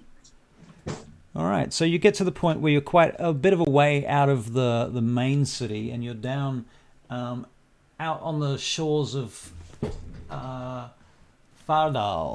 Fardal. Spelt with a J in there. Saucy, I definitely agree. Whenever Milford says that's not good, that's definitely not good. That's true, yes. Yeah. Okay, so you get out. Now, basically, on your right-hand side, there is a sort of quiet, sleepy community of ramshackle kind of tenements and what have you to the right. On the left-hand side, it sort of rises up on a cliff next to another community called East Wall. The actual community there is called East Wall because, oddly enough, it's next to the East Wall. But it's very quiet. There doesn't seem to be anybody about, and you seem to have lost your pursuers at this point. Keep going. Okay, so Milford, would you like to make an intelligence check to see if you can figure out where's a good place to park this boat, or are you just going to keep driving the boat out continuously? I'm going to keep driving the boat back out, and then when I think I've gone far enough, I bring it back again. Because nobody's going to expect it to come back. Right. Okay, so you just keep taking it out. I would like to tell you also, by the way, that from the group chat here, Saucy says, I'm dying when Milford breaks the silence with, okay, that's not good. And T. Earl Grey Hot says, I love Milford. He seems like a mastermind. Saucy says, oh, I think I get it. I'm not sure what they're referring to specifically at that point, but... maybe you still want me to do intelligence? Yeah, make an intelligence check. Intelligence. Milford is one of the greatest masterminds of the underground network of Vaingate. Oh, that's up the top, isn't it? It is. Milford's the mastermind, but don't confuse Milford with Barry. They're very different. We'll see. Yeah, apparently the dice also believe the same thing. Oh, really? What did you roll? 3. A 3. Okay. It wasn't a natural 1, Yes. was it? No, it's a 3. Okay. All right. Okay, well, you keep going this way, and then... Yeah... You realize that there's a barge coming in the other direction, and it's quite big. Okay. Can I change everything over and go in the... In the opposite back? direction? You're going to sort of stop. Okay, so you start stopping the barge at that point, and the barge is sort of drifting for a minute, and then I tell everybody to get ready, because this could be a... Oh, go on, do it, please. Role playing. Give me a chance. Now, everybody listen. Watch this barge. Could be a trap. It could just be a barge, but I don't really trust anything, you know. So I start doing the changeover while everybody's watching that barge. All right, so you're switching it around. What was that, Edryn? Oh, I was just saying I pull out my wand and draw a little pattern on my chest and cast mage armor on myself. Okay, very cool. Does in your view, does mage armor, is it obvious? Can you see it? Does it? I would suggest it probably doesn't, because you could probably still stealth with mage armor on. I wouldn't think it glows. Yeah, a protective magical force surrounds it. It doesn't say anything about glimmering or something. It's just a protective magic around it. Right. In Probably fact, shimmers like Predator a little bit. it might be sort of a case of when you hit it, it kind of sparks, or you see it for a moment when you actually strike it. Okay, cool. All right, and Leith, what are you doing? I'm just a little bit confused about where we are spread out. I'm assuming I'm on the shore with Yep. the paladin. Yep. Um, Walking along the side of the shore next to Milford and the mule is where I imagined you, but you can give me Yep, more details yep. if you want. who's on the barge? Who is- Anybody standing on the barge? Okay, the only person actually standing on the barge, well, they're not actually standing, is Theron, Hazeldrill's elven bodyguard with the dagger, and he's sitting on the barge, on the front of the barge. Okay. I'll just do the signal to them that we can see things and that there's another boat. I'll try and mime that there's another boat coming. So All right. we're turning around the ship, but I'm not going to say it. Okay, that sounds reasonable. Yeah. All right. Jaeger, as the I'll barge roll begins... I'll roll a performance check just to make sure I am successful with that. I roll a 16, so I'm going All to right. assume that I am. Yep, fair enough. All right. Jaeger, as the boat comes to a sort of a halt, it sort of slows down and then it begins to tug on its ropes, on its moorings that are tied to Francis the mule. The mule kind of starts getting dragged a little bit for a moment, and he's struggling to hold the weight of the entire barge that's going in the other direction as it begins to slow down, and he's kind of having to take the entire weight of that barge and then force it back. He starts sliding on the cobblestones, his hooves on the cobblestones sliding and slipping. And he's struggling for a minute, and the barge finally comes to a halt. And as it does that, Jaeger pops over, looks over to you. He says, "What's going on?" Going back the other way because of this big barge. I don't trust it. Jaeger looks over at the big barge. Aye. Very well then. And he walks over to the shore and he sort of looks out towards that big barge as your barge starts going back the other way under the steam and power of your mule, Francis, along the shore. All right. Anybody doing anything else at this point? Get ready for our people upstairs as well, will you? All right. Perception checks from everybody, please. Perception checks. Mine's an 11. Mine's a 9. All right. I'm getting there. Sorry. My bionics is not working this week. Mine are rusted over. So Perception, here it is. Where is your owl, by the way, Leith? 14. the owl is usually with me, sitting on my shoulder. Okay. 14. So I'll just have to edit Oh. the owl into the scene in my mind. Okay, was that a 14, Yeah, Barry? Good point. 14, yep. All right. Very good. Well, hadn't- Barry, you notice several figures standing on the front of that barge, kind of looking in your direction. And one of them calls out, "Ho!" Keep going. All right. You keep going, and you're heading back towards the gate now, and you're beginning to close in upon the gate. What's the plan at this point? You're going to keep going through the gate? Yep. For a moment, as you're going along, the door opens up, and Drazael pops out, sticks his head out. He says, "Where's that Brixton? Brixton, I'm here doing my job. what's going on? We changed directions." Yes. That way people can't get you when you're going the same way all the time. Right. Well, I think we've done our business here. We can leave this place. Okay, then.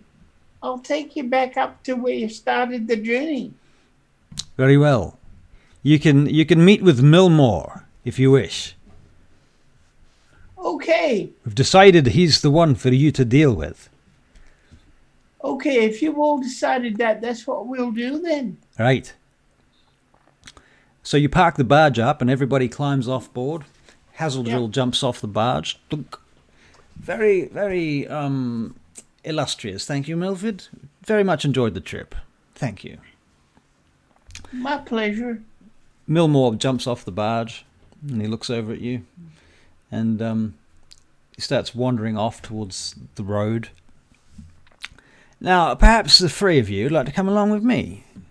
Hey, what do you think about that? Well, yes, I believe you're leading this expedition. So lead on.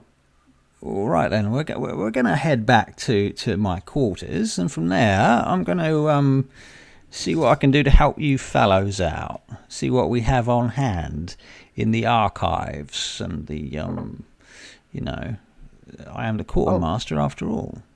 So, might have something useful for the three of you.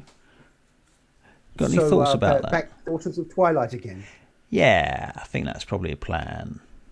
Well, yes, I think so. I could do with picking up my own equipment as well.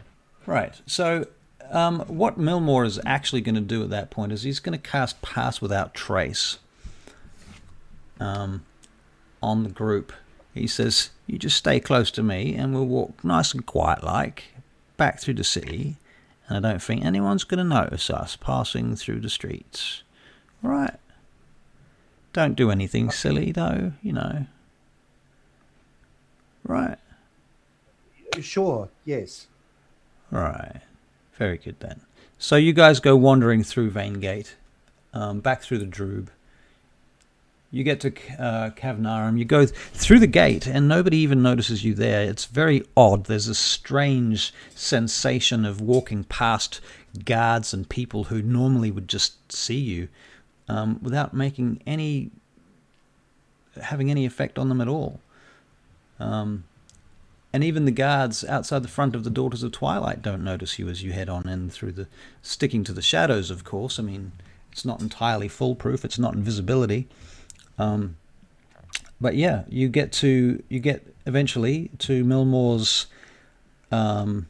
complex, his area underground, and he ushers you back inside. Well, so we've come to some sort of agreement then, and it looks like the three of you are going to do this job for us. How's that sound? And you'll get paid as well. We've decided that seeing as you, Leith, are a member of the Daughters of Twilight now, you have some sort of status among us, we'll provide a small stipend for you as well. I do appreciate that. That's very kind of you. I also am aware, Leith, that you're interested in spells. Is that true? Yes. Well, I have been gaining some abilities of late, so anything that you can facilitate me with would be most welcome. Right, we'll see what we can do. Similarly, Edryn here, you're also interested in Arcana, is that correct? Yes, that is correct. Yeah. All right, well, we'll see what we can do about that as well. Nonetheless, to the plan. So you're going to need some equipment then. Well, right. Yes, I do have my own gear, but if there's anything you can provide us with, that would be welcome. Yes. Well, I would suggest that by first things first, I suggest that the two of you probably need to fill in your friend Leith on what's going on, because I don't think he knows exactly what the plan is here, does he? Is there more to this?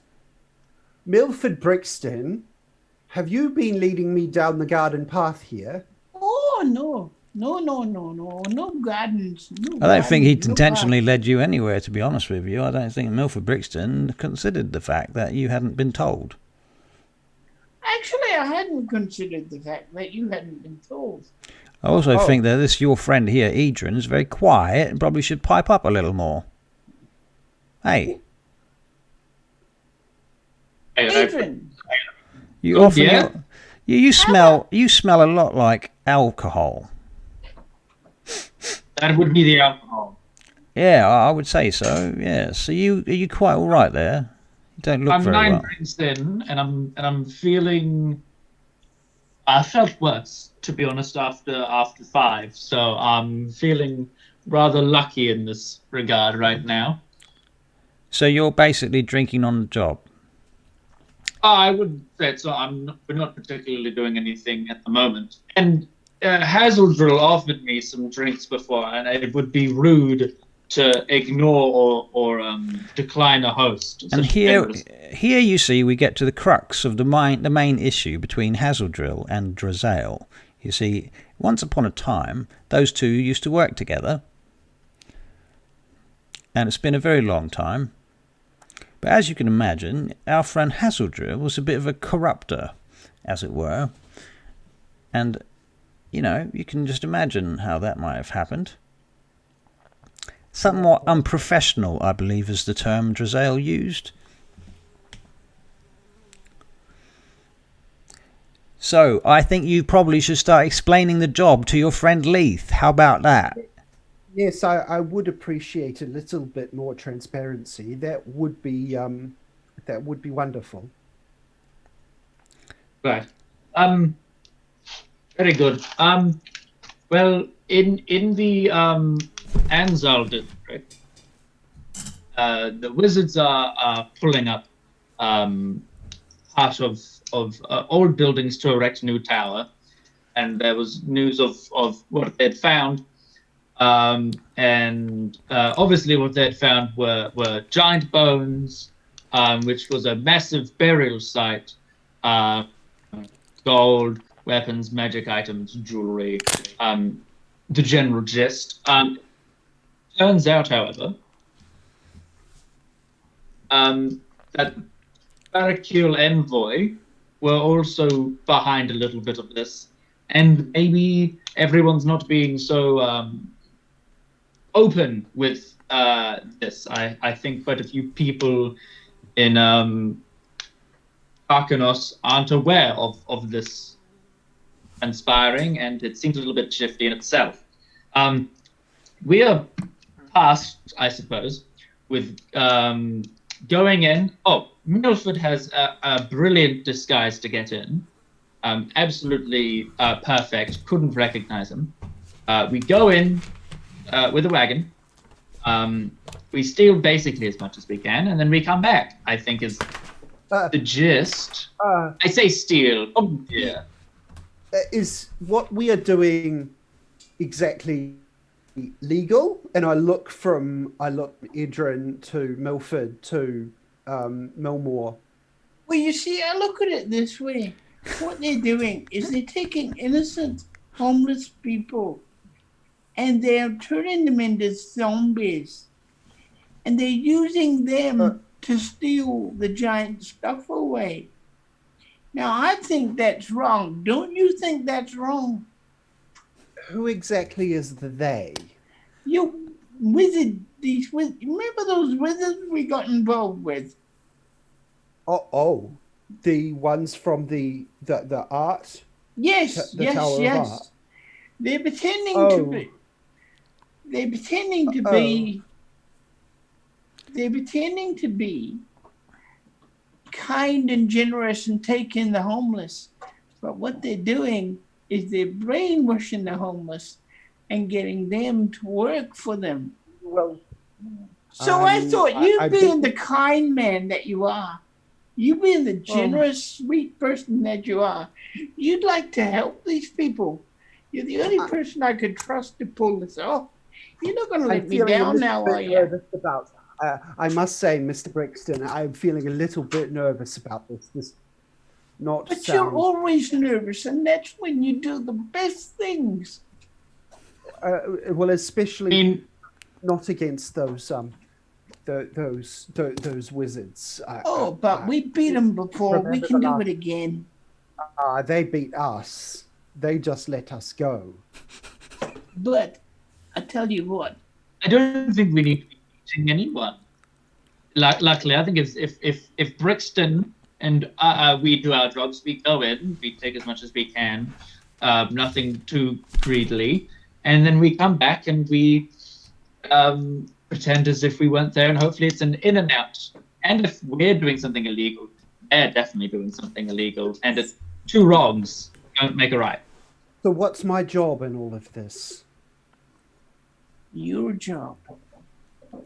Your job is to use those powers of yours and that owl so that we can get reconnaissance on what else they're doing there. Okay? So I just watch, keep a lookout while you all Well, go let in. me put it this way. We go with the flow. We go with the situation. Oh, okay. Like we always have. You know what I mean? This sounds like good money, but it also sounds like dirty money.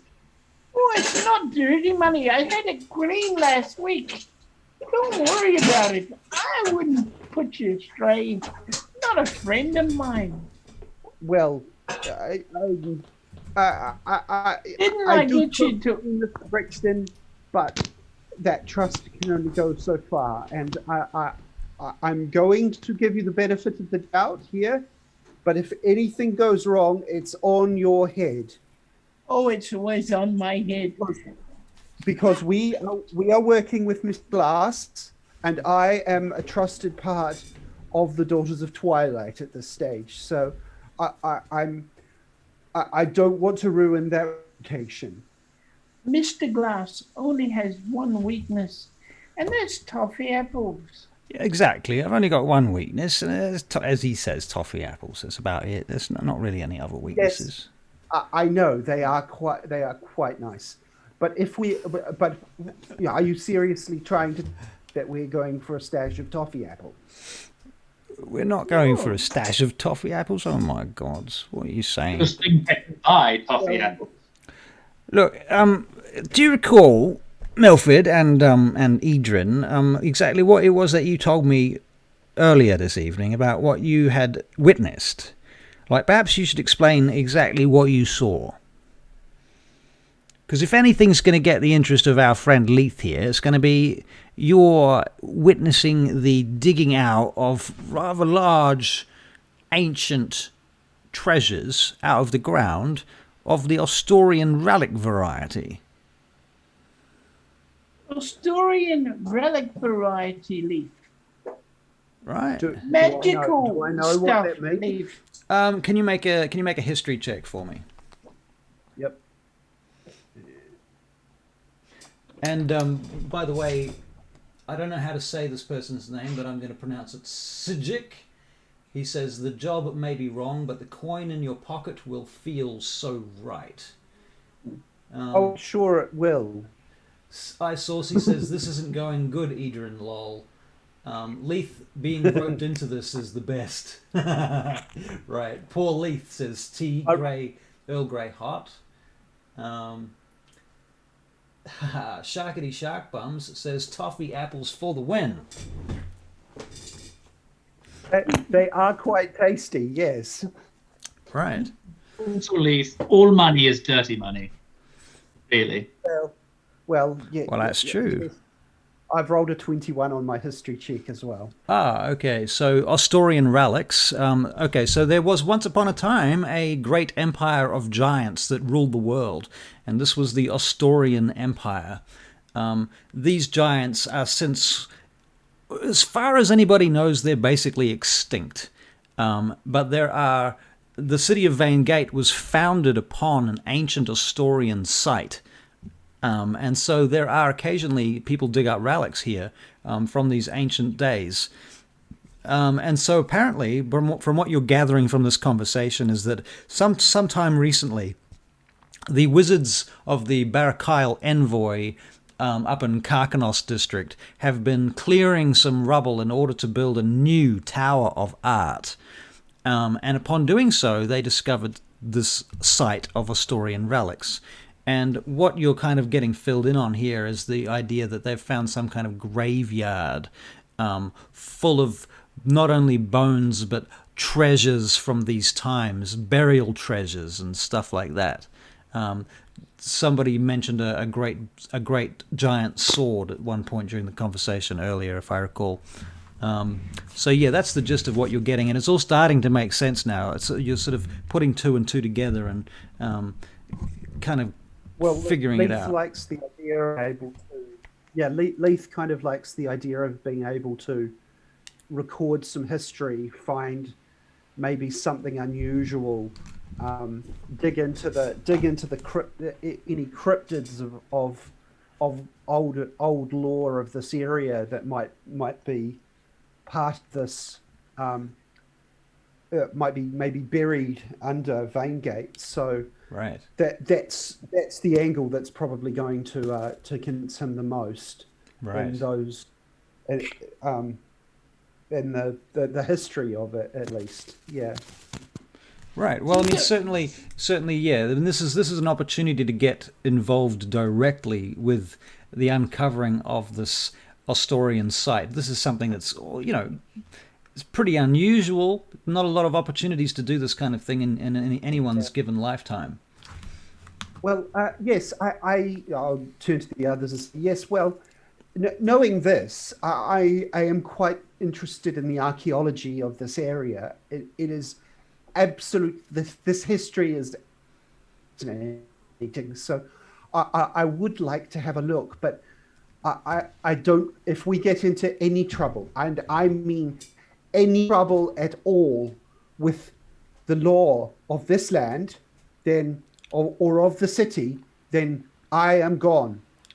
Well, Milmore looks over to you. He says, "Well, see, the thing is, right, is that you are a member of the Daughters of Twilight, and the worst thing that they can do is they can put you up on charges, but I'm pretty certain that I will be able to get you off."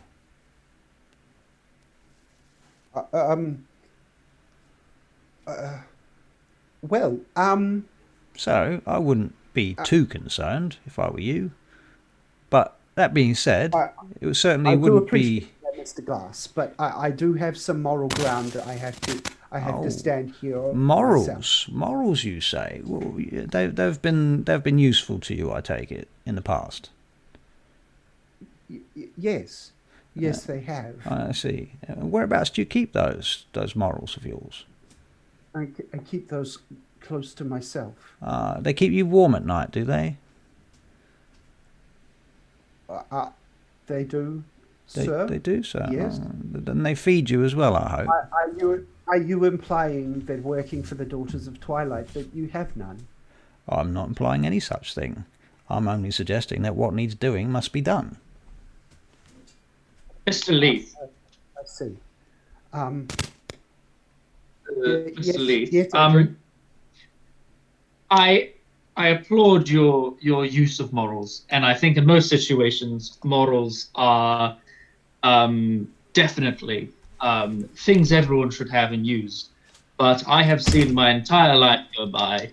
There's a bloody fly in based here. on the foundation of using morals, and it has gotten me absolutely nowhere. So I think in some regards morals can be tucked aside in the pursuit of greater necessity and greater needs, while still keeping certain morals. I think breaking into a district filled with corrupted wizards is one thing, and then stealing the food out of the hands of a child is a completely other thing. And I think there are some morals we can and some morals we can't break, and I think it might be easier to break these ones than others that you may be forced to do if we don't. Well, you have to consider, I would suggest, Mr. Mistralath, my lord, that, who exactly is the victim here? Well, because I would suggest that if you don't go along with this, then you were the victim, to be honest, because this is something that you're going to miss out on. Not only is this going to fill your pockets with gold, but also you're going to have an experience that you otherwise will be denied of. That's a very good point. Now, I am quite curious as to see this area, but I just want to make you aware that if we get into too much trouble, then I'm going to have to question that again. I see. Well, you hear that, Milford Brixton? You may have to make sure that the Leith here does not get into too much trouble. Oh, I'll make sure he doesn't get into trouble. Right. I don't think he will, because he's very intelligent. Not You too have much promised trouble. me that before, Milford Brixton, and I had to get Are you myself. not still alive?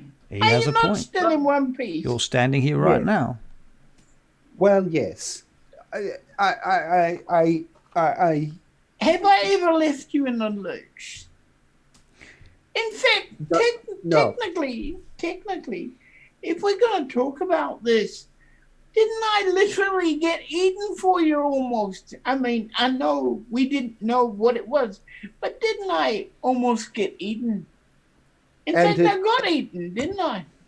It was the wizards of the Tower of Art that caused that too. So, So you could look at it as revenge, couldn't you?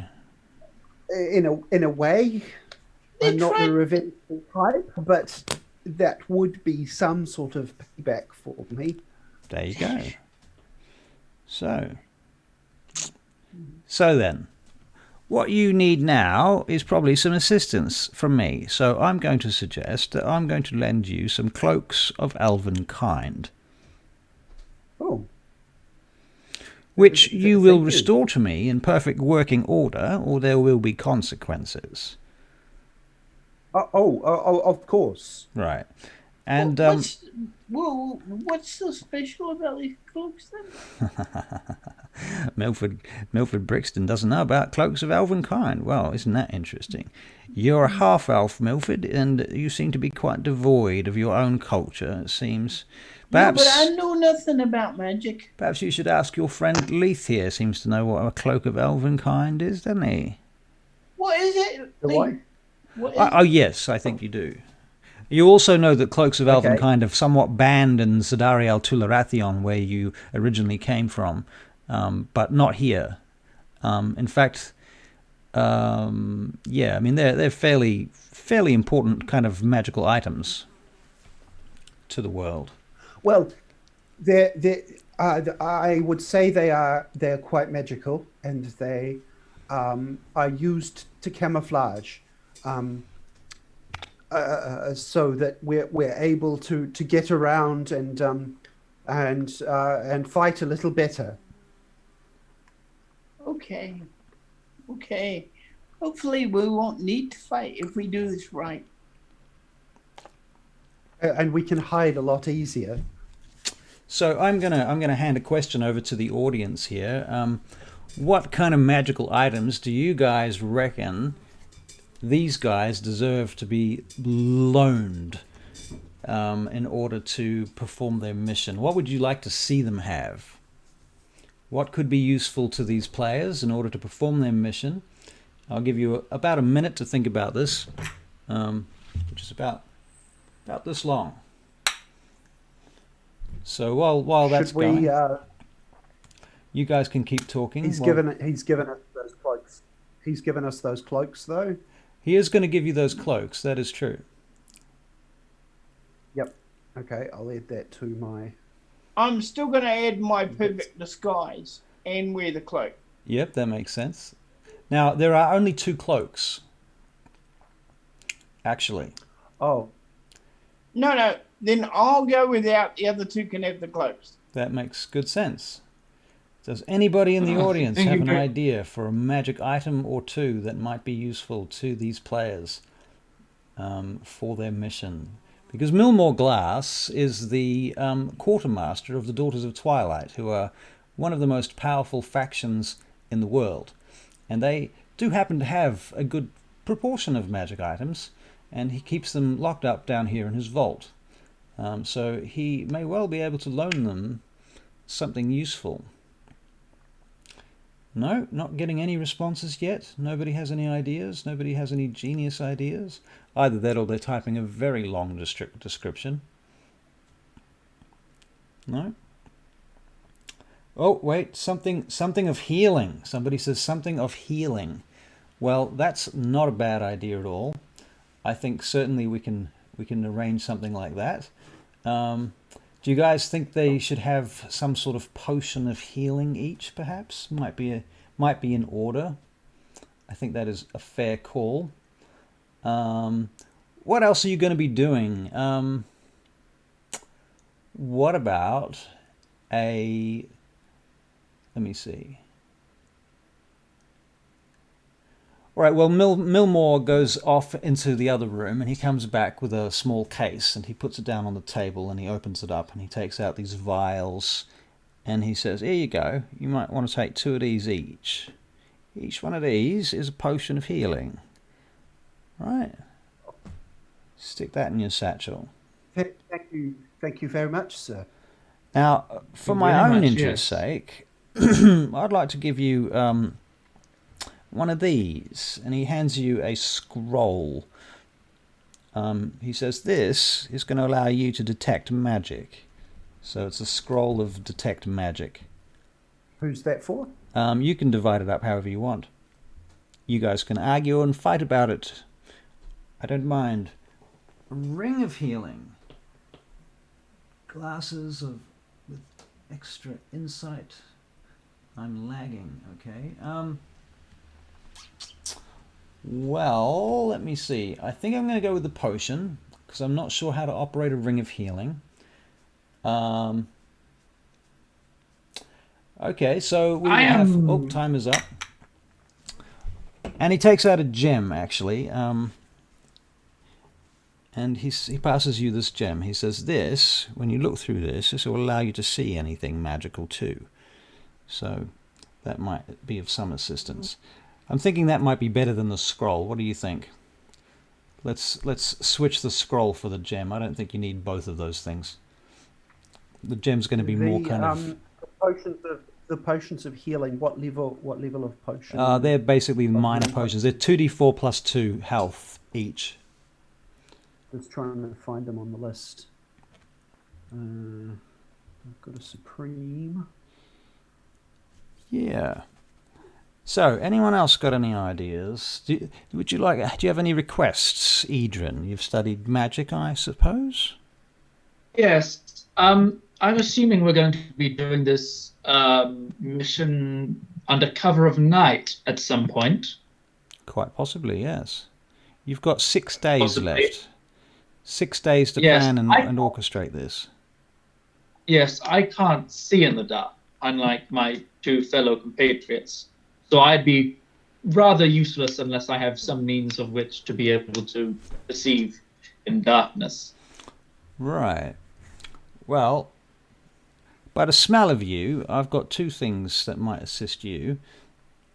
And he goes digging around back in the vault for a while, leaving you guys alone in this room for a couple of minutes. Do you say anything to each other while you're alone? Okay. Okay, this is what we got. The 3 of us. Now, this is what I'm going to do. I've found a way in. I've taken a route in, and I'm going to go amongst the workers. I'm going to work with them, find out what I can, and then try to figure out how they do the wagons. And then I'm going to steal one. Now, I was wondering, would you 2 like to join me in the stealing of one? Let's not say that. I guess so. What about you? I know you're a bit top-heavy, but maybe you should ask Milmore if he could, make you a little bit more agile. I think Berg might do that. I'm happy to aid in any way I can. I probably won't be good with in terms of feet on the ground in that respect of stealing a cart. I could potentially cause a distraction of sorts. What kind of... Well, you do the actual stealing. Okay, I'll do the stealing. Okay, we have to be honest with each other now. You've seen my capabilities pretty much, Leaf. Now, I want you to do me a favor. What can the 2 of you do? power-wise. I won't be telling anybody else, I promise. Well, I can I can like use some force from my hands to make various flames or frost or fire or things like that, or I am able to cure some wounds as well, and I can charm people as well. I've learnt that quite recently. We might need that. We might need that. All that. Yes, Okay, I what thought so. is that all? Well, I've also been training up my bird to keep an eye on things. So if we need him, he's right there.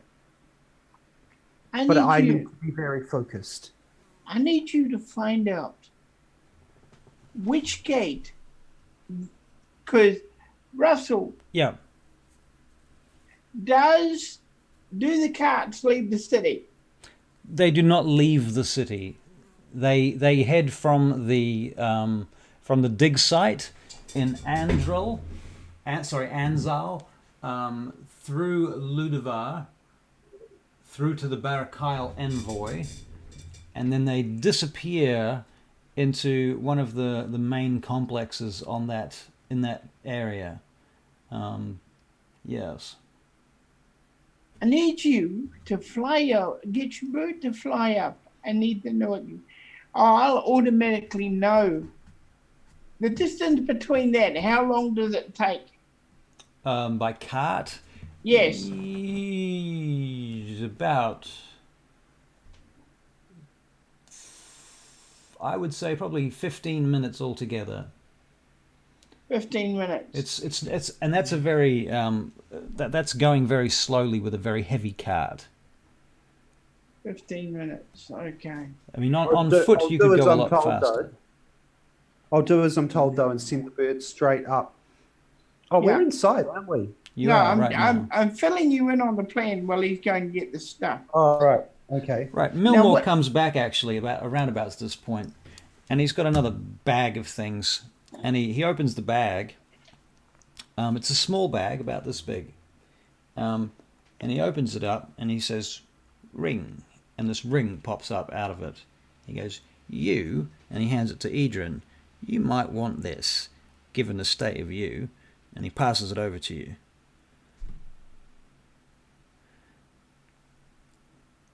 You want to put Thank that you. on. What does it do? Well, given the state of you, it would probably help. Sort of gives a whiff of the smell of your breath. This, on the other hand, you might also want, and he puts it down as a potion. This is going to assist you with your night vision. It's going to last for thank you very much. That's going to last for 1 hour. 1 hour. Well, we will want a quick in and out then, I suppose. There is 3 doses in that bowl. So don't drink them all at once, because it won't make it last longer. It will just use them all up. Right. There's a bloody fly in here. Did you know that? Did one of you let their fly in here? No, I didn't. No, I didn't. No, I didn't. Right, and yeah, that's about it for now. Oh. Was there? Excuse me. Going back a little bit. Sorry. Was there a like a stone of something? A stone of something. That's what I'm about to ask about. I know what you're talking about. Oh yeah, we Something like that. Yeah. Oh, you're looking for sending stones. Is that what you're looking for? You were going to give him a jewel, but I'd like some of those. What exactly are you talking about? I don't know what you're talking about. To find magic? Yeah, he did. He gave you a gem. To? He gave you a gem that you could look through to see magic. Yeah. Okay. What was that? It doesn't have a name. It's something that I made up, so you won't find it in the book. Okay. Unless it is in the book and I just don't happen to know of it, and perhaps have forgotten that I read it somewhere and that's where I got it from. But in any case, we'll just call it the Gem of Seeing. Okay. Mr. Glass, sir, we need those communication stone things. Oh, I see. All right then, I'll go and have a look and see if I can find something like that.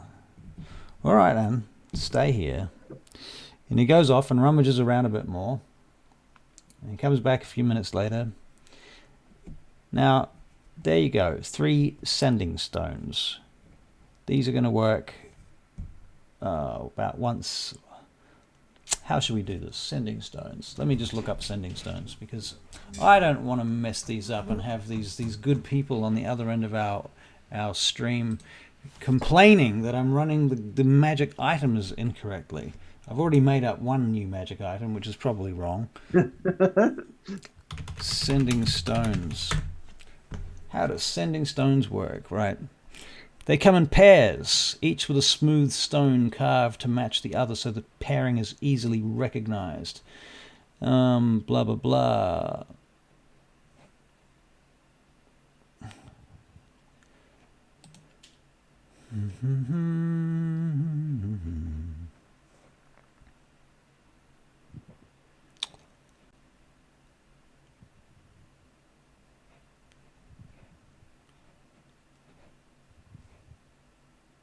Okay, so it just takes an action. They don't have charges. There's no limit to how long you can use them or what you can use them for. Okay, so I'm going to say there is 1 pair of sending stones because they do come in pairs.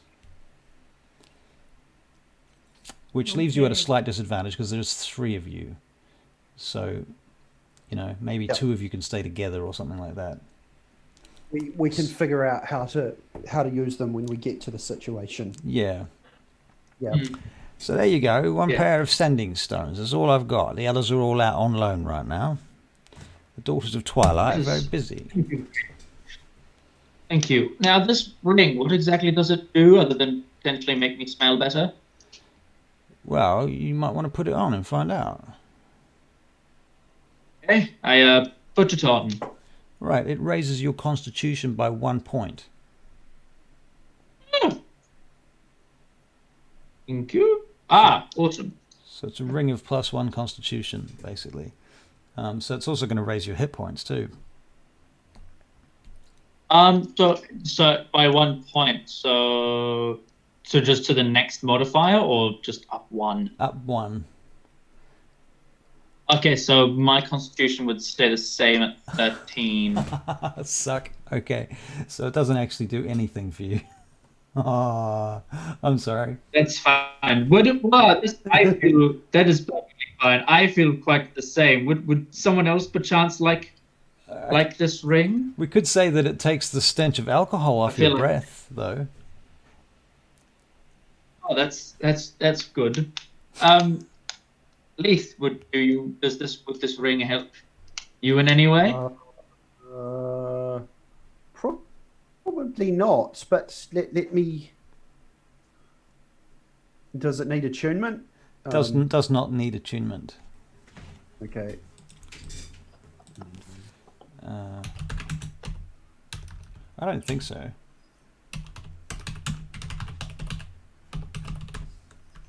What's do you know what the ring is, or are you just making this up on the fly? I am making up on the fly. This is a ring of constitution +1. It's just a generic, old school AD&D style ring. You know, the sort of ring that they just generate from a table in the monster manual. It doesn't seem to be anything like this in 5e though, so I'm just, you know, it's just a ring that gives you +1 constitution. It's nothing special. Yeah. No, it doesn't give me anything extra. No? All right. No, no, I think it might Mr. Brixton then, if he'd like to try it on. All right, Milford. That would raise your constitution to 12, which may actually do something. So let me just have a quick look in here and see what happens if I add +1 to your constitution, Milford. abilities. I'm going to change this to manual. Oh crap. My constitution is +0. Yeah. So it will only give me 1. Yeah, it won't even give. It might not even give you that. What's the? What happens at 12? Do you get a bonus at 12? Yeah, 12 is +1. Okay. Okay. Game rules, collections. My players. Here it is. All right. So anyway, he gives you that, and we'll say that Milford, you can put it on. We'll work out what the mechanics of it are shortly. I'll work that out between sessions actually, because I don't think you're going to get yourselves into any combat in the next 25 minutes. I'd be surprised. You never know. You could start a fight right now. So, what are you guys doing? All right. So, Millmore says, right then, you look like you might be all set. If you have any other brilliant ideas, you can always come back and ask me. All right. Okay. Okay. We've got 6 days to do this, then you say? 6 days. Before they finish clearing that site. And what exactly is it we're after? Anything. Anything. Everything. I see. How many carts do you want? Well, as many as we can acquire without getting ourselves into extraordinarily deep doo-doos. Have you guys got a place to hide these damn things? Well, do we have a place to hide them? Oh, well, I would suggest that we do, yes. Oh, good. Where would that be? When we come back, where are we offloading these to? Ah, well, that's something we should probably talk about. So I believe that your friend Drizael has some safe houses, and Milford Brixton, you yourself have a barge. Yeah, that's true. And you also have, or at least you used to have a safe house, as far as I know. Yeah, I've changed it. If you could get the goodies placed inside some sort of containers, you could bring them here, and I could easily keep them away from prying eyes, but you'd have to make sure you brought them here very inconspicuously. They're going to be very bloody big, aren't they? Well, perhaps, Mr. Glass, so as not to raise the suspicions of the daughters.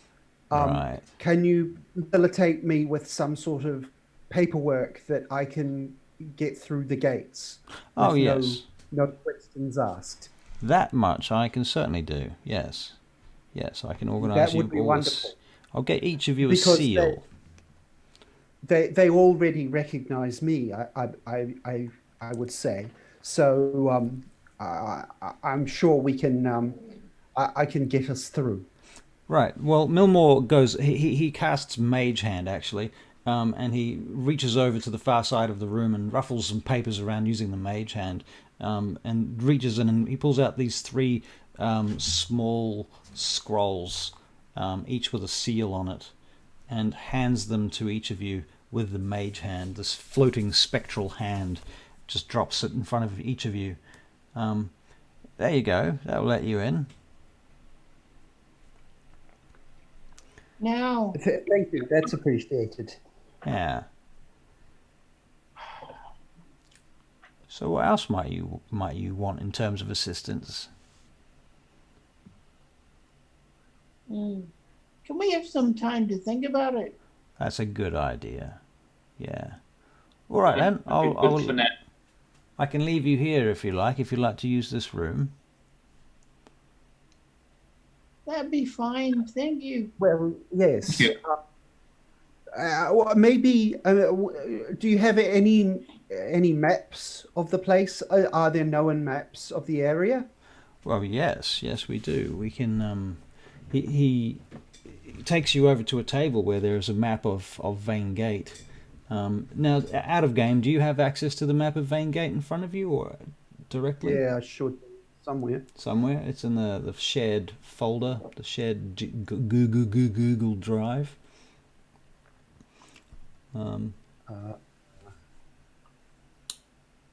I need one of Vaingate's. Can you see me one?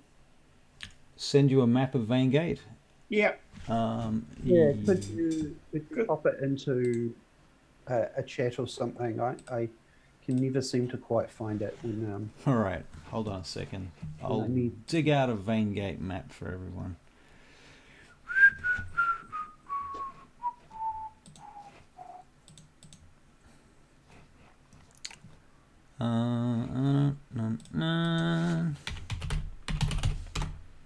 Searching. And what's the name of the place where it is? It's called Ludivar. Ludivar. Okay. It's next to the wall that divides Ludivar from Anzal in the Carcanos District. And the Carcanos District is where the wizards hang out. Yeah, that's right. Part of it is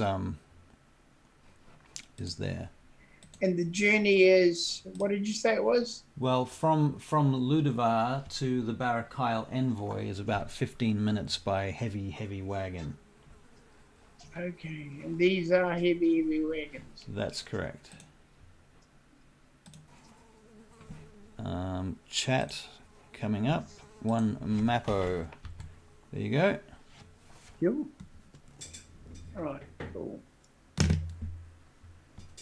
you put it in my email? In your email?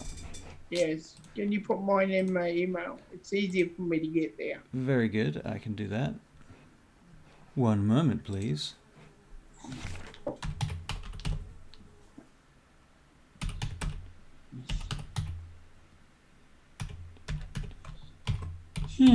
We have 6 So- days. Where are we, and where is the? Oh, well, we're at the Daughters of Twilight, obviously. Yep. But where is the dig? Right, I'm looking at the map at the moment. Okay, so the dig is... Do you see there's a wall that divides Ludivar from the Arcane District of Anzal, and the very north of the northern circle on the map.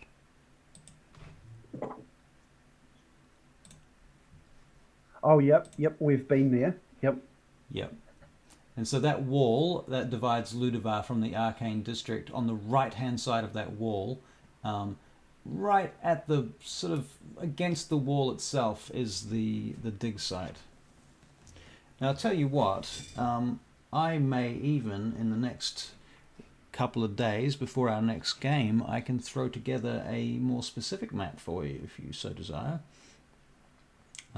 That would be good, so we know the area and we know how we can get ourselves in and get ourselves out without too much observation.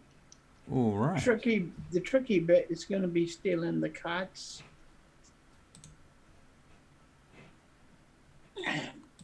So hang on, is the dig on this side of the wall, inside the city, or just outside? It's on the right-hand side. Okay, do you see there's like a wall that goes out from the...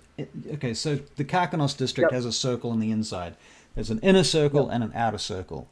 And that black wall just before Ludivar, yeah. Right, there's that black wall that just goes out and almost reaches the far outer wall, but it doesn't quite. But it divides those two districts. So it's on the right-hand side of that wall. Okay. I remember that being like it was like a noble district, wasn't it? That's right, it's a palatial district. Yep. Yeah. Interesting.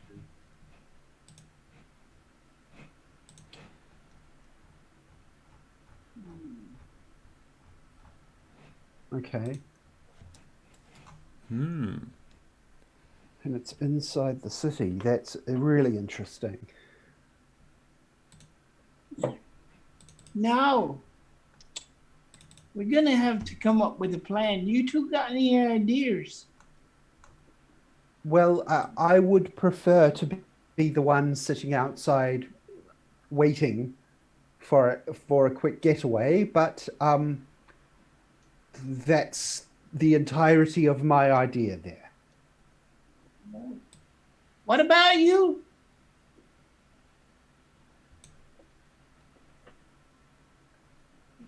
What about you, Is he talking to Edryn?